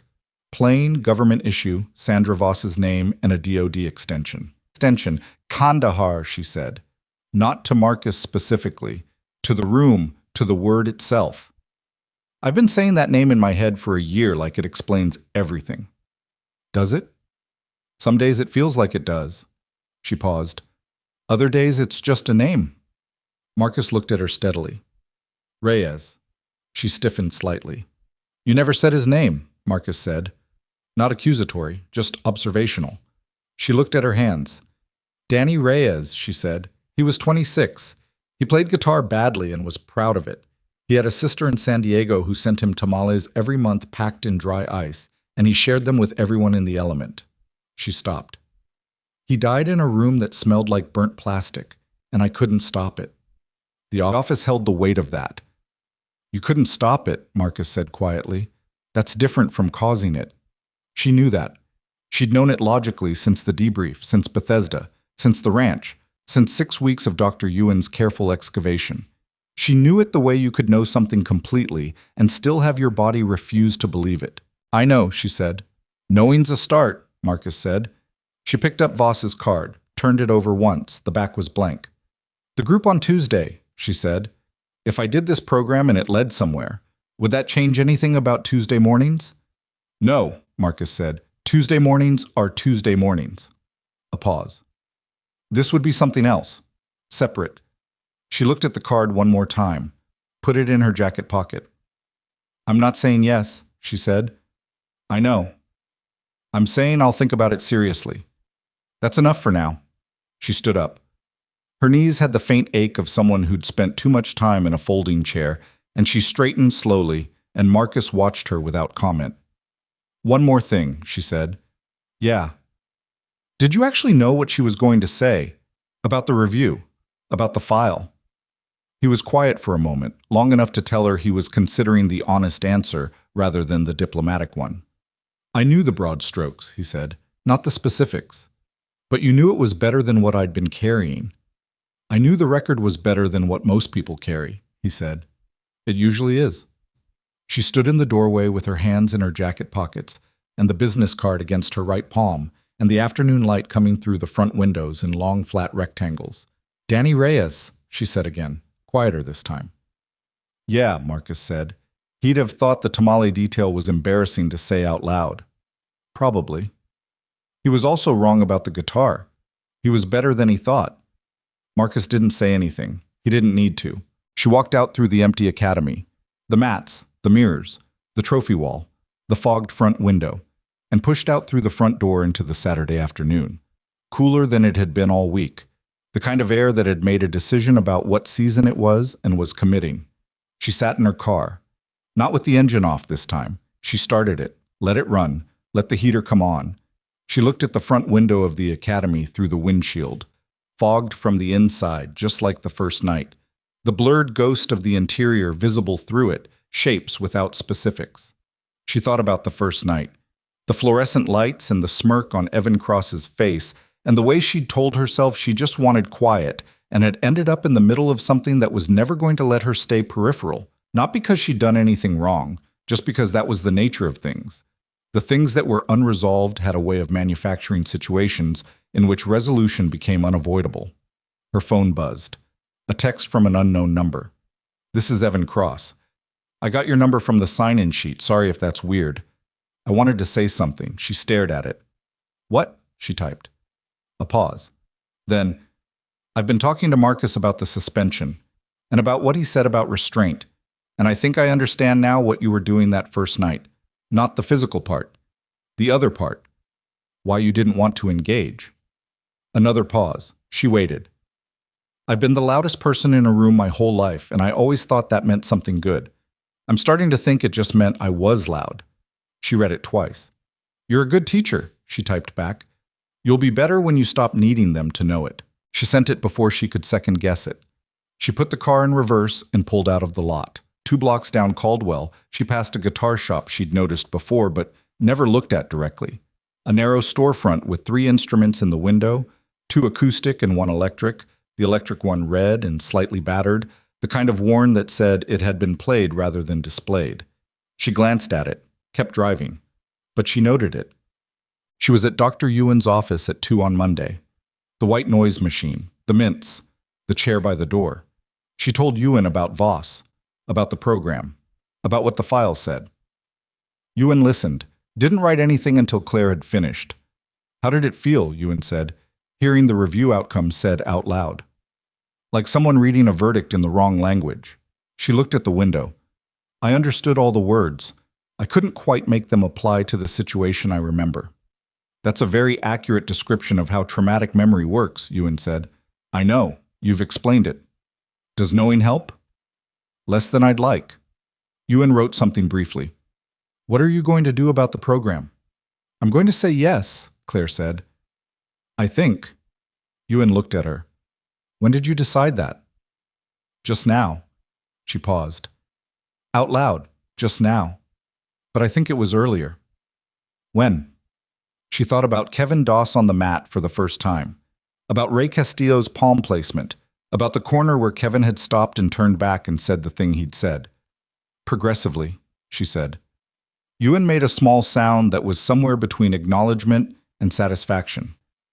And Marcus? He knew she was coming. He didn't warn me. Are you angry about that? Claire thought about it genuinely. I was for about 20 minutes. Then I wasn't. Why? Because he was right, and I would have found a reason not to come. She looked at her hands. He made the call he thought was correct based on the information available. A pause. That's what you do. Ewan was quiet for a moment. She set her pen down. You just described Marcus's decision using the same framework the review used to evaluate yours, she said. In Kandahar, the white noise machine ran steadily beyond the door. Claire sat very still. She worked back through what she'd just said. The sentence, the structure of it. He made the call he thought was correct based on the information available. And underneath that, like a bedrock layer she'd been drilling toward for a year without knowing it was there, the same logic applied outward as it had just applied to someone else.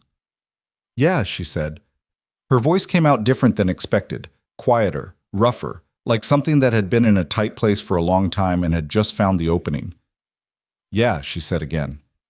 Yuan didn't push, didn't reflect it back, didn't hand her a tissue or lean forward with the concerned tilt that less precise therapists use to signal empathy. She just sat there, legal pad in her lap, pen not moving, with the specific quality of patience that had reminded Claire of a wall in their first session and now felt less like a wall and more like something load-bearing. Claire pressed her thumb and index finger together. Old habit. "I need to call Voss," she said. "Today?" "This week." "Okay." "And I need to call the Fort Lewis liaison back and tell him I'm not available for that particular role." "Because?" "Because I'm figuring out what role I'm available for," she said. "And that's a different thing." Yuan picked up her pen. "That's the clearest thing you've said in 6 weeks." "I know." Claire almost smiled, not quite. "Don't make a big deal of it." "I wouldn't dream of it," Yuan said. "But that." Tuesday morning, 5:58, parking lot of the Cross Academy. She sat in the car for exactly 1 minute, habit, not hesitation, and then went in. Kevin Doss was already on the mat. So was Dara. Ray Castillo was on the bench pulling on his shoes with the careful deliberation of someone whose hands required extra attention, and he looked up when she came in and gave her the specific small nod that she'd started to understand was his version of an extensive greeting. She set her bag on the bench. "Morning," she said to the room in general. "Morning," Dara said, not looking up from her stretch. Kevin said nothing but moved slightly to the left on the mat, making space beside him without being asked. She sat down and started her warm-up. Marcus came out of the office at 6:02. He looked at the group the way he always looked at the group. Inventory, no comment. And then he looked at Claire and she gave him the smallest nod. The one that meant, "I called Voss, it's in motion." And he held her gaze for 1 second and then moved to the center of the mat. "All right," he said. "We're going to do something different today." Everyone looked up. "Partner work," Marcus said. "But the drill is voice-guided. One person moves, one person calls." He paused. "Not commands. Observations. Your partner tells you what they see, stance, balance, where the weight is. You adjust." Another pause. "The point is to have someone else's eyes on you without judgment, just information." Silence in the room. Ray Castillo set his shoe down and looked at the mat with the expression of someone calculating whether this was something they were ready for. Kevin Doss turned his head slightly toward Claire with the question on his face without words. She looked back at him. "You call," she said quietly. "I'll move." He held that for a second. "Okay," he said. They took their positions and the session began, and outside the front window the gray Oregon morning did what it did. Rain holding off, cloud cover staying even, the light that particular quality of overcast that made everything look simultaneously ordinary and important. And inside, in the low-lit early morning of a small strip mall dojo in Ridgewood, 5 people who had come back from places they never talked about. Began, slowly and imperfectly, the practice of seeing each other clearly. Kevin's voice was quieter than she expected. She'd braced for something self-conscious, the halting quality of a person unused to being the one who observed rather than acted. But he called the drill in a low, steady cadence that surprised her, watching her stance with the same careful attention he'd been applying to the floor for 6 weeks, now redirected outward. "Weight's too far forward," he said. "Left heel." She adjusted. "Better, shoulders high." She dropped it. There. They worked through 20 minutes of it. She moved, he watched, and what he saw was accurate. Not technically trained, not precise in the vocabulary, but honest in the way that mattered, which was that he looked at her without an agenda and said what was actually there. It was harder to receive than she'd anticipated. Being moved correctly was one thing. Being seen correctly was something else entirely. When Marcus called the switch, she took the observer role and Kevin moved through the sequence, and she found the words coming out of her in the same low cadence she'd heard from him. Not instructing, not correcting with any edge in it, just reporting. Right side's braced. Hip drops on the exit. Your hands come up before you commit.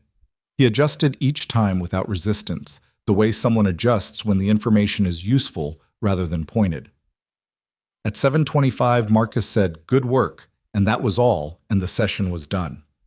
Dara packed her bag in the efficient 30-second process she always used and paused near the door. Tacoma program, she said to Claire. Not loudly, just the two of them, close enough. Marcus mentioned it.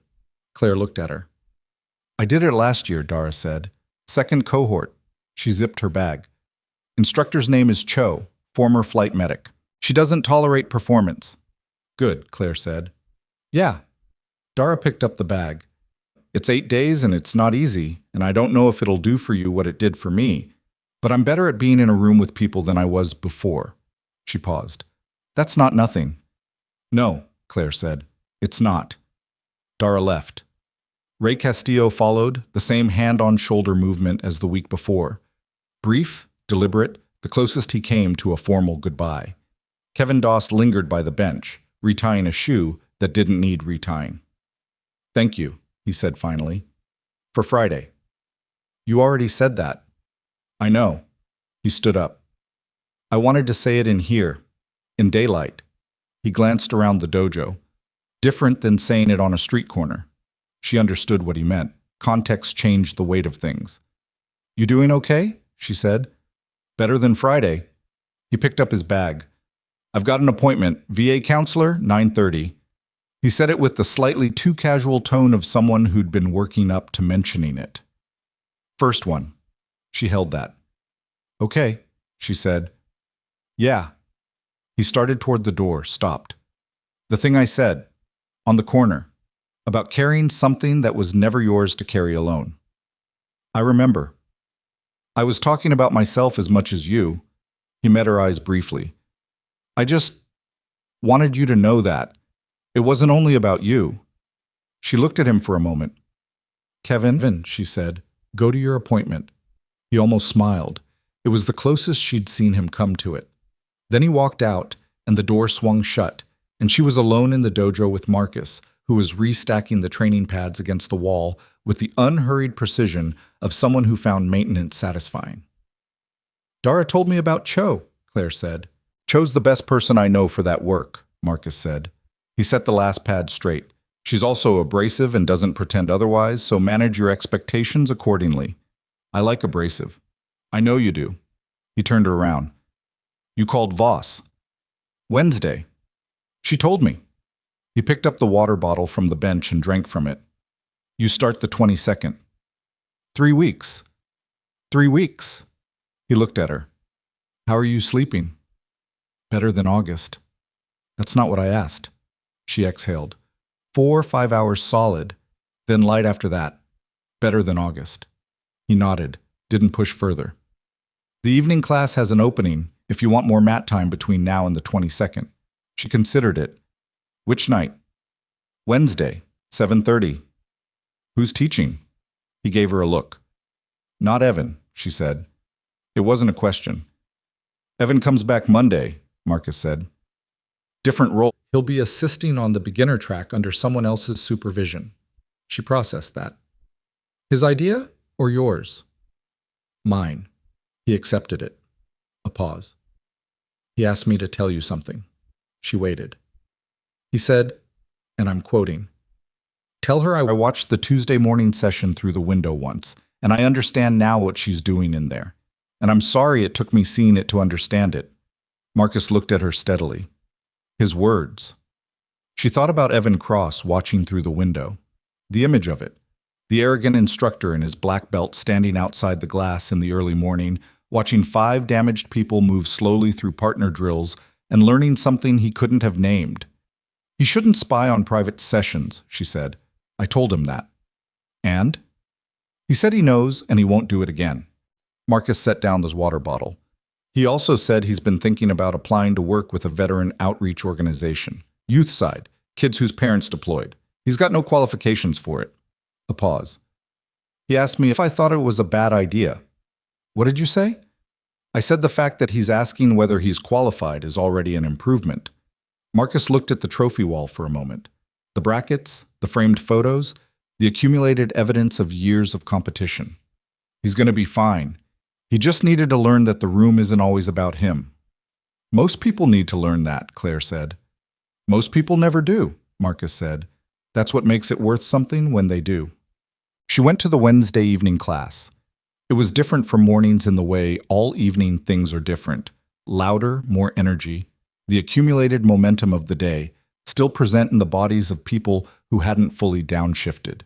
The students were mixed levels, a dozen of them, mostly younger than the morning group, with the particular enthusiasm of people who had not yet been in enough situations to understand what their bodies were actually for. She was the oldest student there by a visible margin, a fact that registered on several faces when she walked in and picked up a mat position in the middle row. The instructor was a woman named Petra, blue belt, maybe 32, who moved with the comfortable authority of someone who'd found her framework early and built everything else around it. She ran the class without performance. She corrected with precision and without embarrassment. She was, Claire noted, exactly what Evan Cross had not been on the first night. Not because she was gentler, but because her competence didn't need to be witnessed to feel real. Halfway through the class, during a specific guard retention drill that Claire had been getting wrong in a consistent way she couldn't quite locate, Petra stopped beside her. "It's the hip timing," Petra said. "You're waiting for contact to initiate. You need to initiate at projection." Claire tried it. Wrong again, but differently wrong, which was progress. "Earlier," Petra said. She tried it again. "There," Petra said, and moved on. After class, one of the younger students, a girl, maybe 19, yellow belt, who had the nervous energy of someone discovering something they were genuinely good at for the first time, appeared beside Claire while she was packing her bag. "Hey, sorry." The girl held her water bottle with both hands. "Can I ask you something?" Claire looked at her. "How long does it take?" the girl said. "To actually be good at this? Like really good?" Claire looked at her for a moment. The question was so clean, so uncomplicatedly forward. "How long?" "Depends on what you mean by good," she said. "Like, able to handle yourself. In a real situation." "That's a different question than being good at this," Claire said. She gestured at the mat. "This is a system. You get good at the system through repetition and time and having honest partners." She paused. "Handling yourself in a real situation requires something the system can't give you." The girl frowned. "What?" "Experience with actual fear," Claire said. "And that's not something you can train for. It just has to happen, and you have to survive it, and then you know something about yourself that you didn't know before." The girl held that, chewing on it. "That's kind of terrifying." "It is," Claire agreed. "But it also means you can't really fail at it in the way you think you can. You just find out what you're made of, and then you know." She picked up her bag. "Usually it's more than you thought." The girl looked at her with the expression of someone receiving information she wasn't sure she'd asked for but recognized as worth keeping. "Okay," she said. "Thanks." Claire walked out. She sat in her car for a moment in the parking lot, not because she needed to, but because it had become a ritual she recognized as her own. A brief decompression between the ending of one thing and the beginning of the drive home. She had stopped framing it as delayed departure and started framing it as transition time. Dr. Ewan's suggestion, which had turned out to be correct, as most of Ewan's suggestions did. Her phone buzzed. "Torres. How's the week?" "Productive," she sent back. "Define productive." She smiled, which surprised her slightly. She didn't do it often enough that it felt automatic. Called Voss. "Start the program on the 22nd. Kevin's seen a VA counselor. Evan Cross is becoming a better human being." A pause. She typed, "Ray Castillo taught me something about wrist placement. I've been doing wrong for 3 years." A long pause on Torres's end, then, "Ray's the one with the fingers?" "Yeah, of course he is." Another pause. "Claire." "What? You sound different." She looked at the fogged window of the academy, the blurred interior light. "How?" she typed. "Like you're actually in the same city as the rest of the sentence." She sat with that for a second. "Go to bed, Torres," she typed. "Already there. Night." She put the phone in this cup holder and drove home. The 3 weeks before Tacoma passed the way time passes when you're not fighting it. Not fast, not slow, just present. She went to Tuesday mornings and Wednesday evenings. She had her sessions with Ewan. She ran her 4 miles. She finished the Maine Fishing Village novel. The old lobsterman turned out to have a whole previous life. The narrative had been holding back, And when it arrived, it was not what she'd expected, but felt completely right in retrospect, the way the best reveals do. She called Voss once to confirm logistics and spoke to the program coordinator, a calm man named Elliot, who sent her a packing list and a schedule and a single-page overview that described the program in plain, accurate language without overselling it, which made her trust it more than any brochure could have. She drove to the guitar shop on her second-to-last Tuesday before departure. She didn't plan to. She just turned left instead of right and parked and went in. The red electric was still in the window. Up close, it was more worn than it had looked from the car. Dings on the body, a replaced tuning peg that didn't quite match the others, a strap button that had been re-drilled at some point. The kind of worn that meant it had been someone's primary instrument for years and had eventually become something they needed to pass on. She didn't buy it. She played 3 chords on it, badly, standing at the counter while the shop owner, a patient, bearded man of about 60, watched without comment. Then she set it back in the stand and thanked him and left. But she thought about it on the drive home.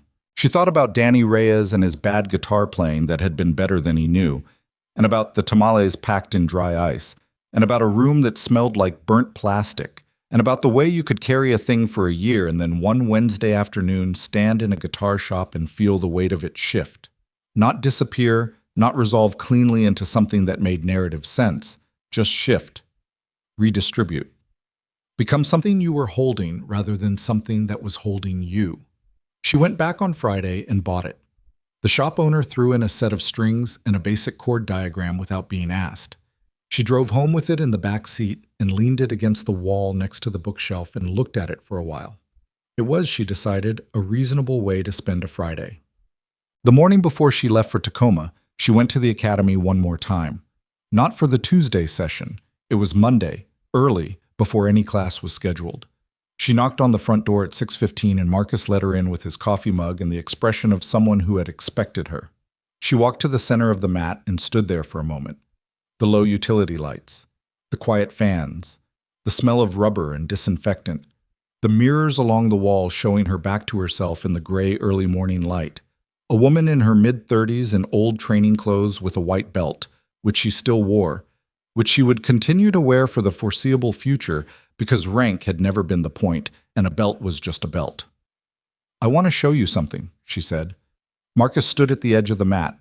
She ran the hip escape sequence, the one from the first Tuesday morning, the one she'd been getting wrong. She ran it once at half speed, then again at full, and the timing was right.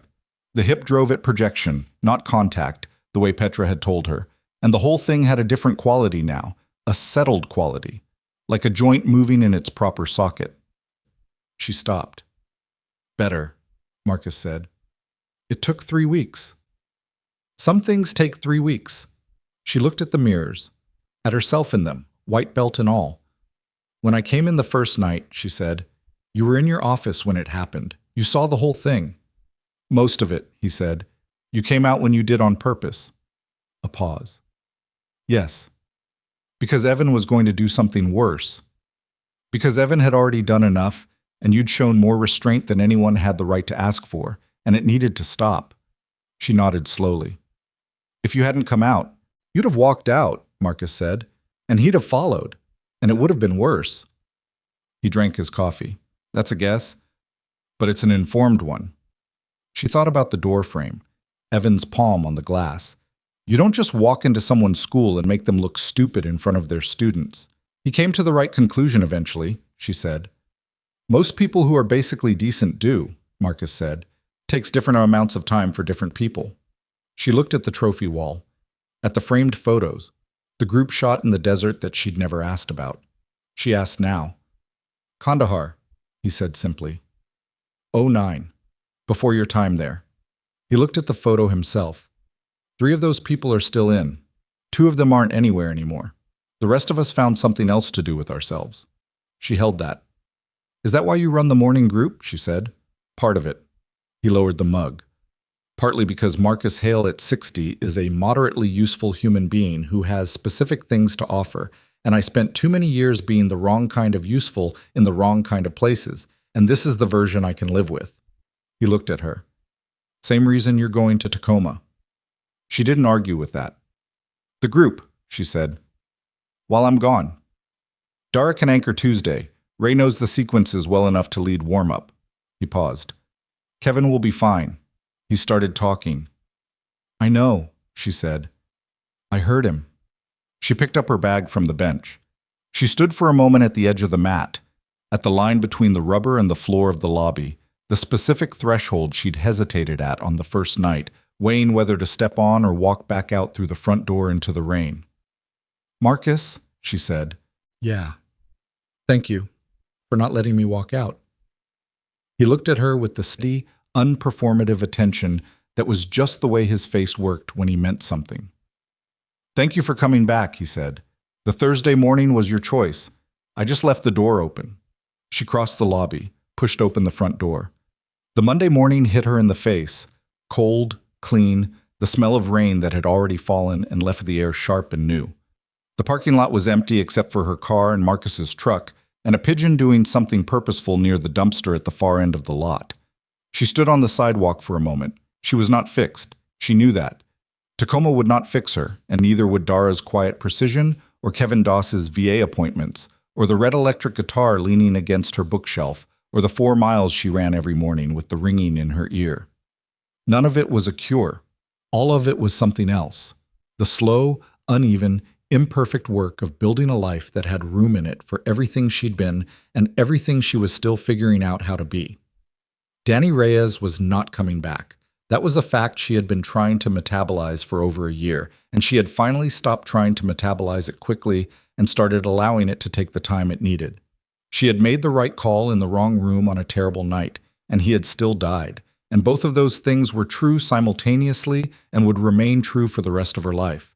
And the work now was to carry that truth in a way that didn't crush everything else underneath it. She got in her car. She sat for her 1 minute. Then she started the engine and pulled out of the lot and drove toward Hennessy, past the pharmacy and the laundromat and the apartment complex with the broken gate that the building manager had finally gotten around to fixing sometime in the last week. She noticed it now, swinging properly on its hinges in the morning wind, as ordinary and unremarkable as everything that gets fixed eventually does. She drove home, finished packing, ate breakfast at the table, sitting down, which she'd started doing on Thursdays and was now doing more generally. The guitar was against the bookshelf where she'd put it. The main novel was on the coffee table, finished. The business cards, Marcus's, Voss's, were on the kitchen counter in a small stack that also included a note she'd written to herself at some point in the last week. Tuesday. Kevin. Wrist. A reminder for something she'd already done. She picked up the stack, found a rubber band in the kitchen drawer and put it around them. Set them in the outer pocket of her duffel. She zipped the duffel. She stood in the center of her apartment, the spare couch, the shimmied table, the bookshelf, the guitar, the clean counter, the kitchen window. Looking out over the parking lot where the lights were 2 working and 1 burned out. And she took a long, full breath. The ringing was there. It was always there. But the apartment was not smaller than it had been, and the morning was not threatening, and in 3 hours she was going to drive to Tacoma and walk into a room full of people who had been to the kinds of places that didn't have names you could say in polite company. And she was going to sit with them and learn how to sit with them, and that was enough for today. That was, in fact, more than enough. 4 months later, Toby Park, the yellow belt student who'd laughed on the first night and apologized in the parking lot and gone home and thought about it, earned his 2nd stripe and was asked by Petra to help lead the warm-up on Beginner Wednesdays. He said yes, and then spent a week being visibly nervous about it, and then did it with more steadiness than he gave himself credit for. Evan Cross came back from his suspension and assisted on the beginner track for 2 months, and was not, by any observable measure, the worst version of himself during that time. He applied to the Youth Veteran Outreach Program and was rejected and applied again with a more honest statement of purpose, and was placed on a wait list. He continued showing up to the academy every day it was open. He stopped needing to be the loudest person in the room, mostly. On the days he still needed it, he caught himself faster than before. Ray Castillo competed in a regional Masters Division tournament in February and placed 3rd, which was 1 place better than he'd expected and exactly 1 place worse than he'd wanted. He was back on the mat the following Tuesday with no comment on the result. Kevin Doss saw the VA counselor 7 more times across 4 months, which was not a perfect record and was also a record he had not had before. He started talking more in the Tuesday sessions. Not a lot, not loudly, but present in the conversation in a way that the floor staring had not permitted. He got a job at an automotive shop on Caldwell. He was not fixed either. He was, by his own assessment, marginally better than last month, which was the goal he'd been given and the only goal he considered worth measuring against. Marcus Hale ran the Tuesday mornings and the Wednesday evenings and the Thursday mornings and the administrative apparatus of a small martial arts academy that was not profitable in the way that justified the hours, but was profitable in a different accounting. He called Claire once a week, briefly, and their conversations were efficient and direct and contained more information per sentence than most people managed per paragraph. And Claire Rowan came back from Tacoma 8 days after she left, with a certificate she put in a drawer and a framework she put to use and a name. Instructor Cho, abrasive, meticulous, worth every difficult moment of 8 days, written in her phone under call when stuck. She came back to Ridgewood on a Thursday evening and drove past the academy without stopping because the lights were still on inside, and she could see through the fogged window the blurred shapes of the Wednesday evening class that had run over. And she thought about Petra correcting her hip timing, and the yellow belt girl asking how long it takes, and the old lobsterman in the Maine novel, who turned out to have been something other than ordinary the whole time. She went home, fed the parking meter she'd forgotten about, made tea she actually drank this time, put on the red electric guitar, and played 3 chords badly in her living room at 9:30 on a Thursday night. She was not good at it. She was also, unmistakably, getting better. The strongest people you will ever meet are not the ones who never break. They're the ones who broke, picked up every piece they could find, and quietly went back to work. Not for recognition, but because the work itself was the only honest answer they had left.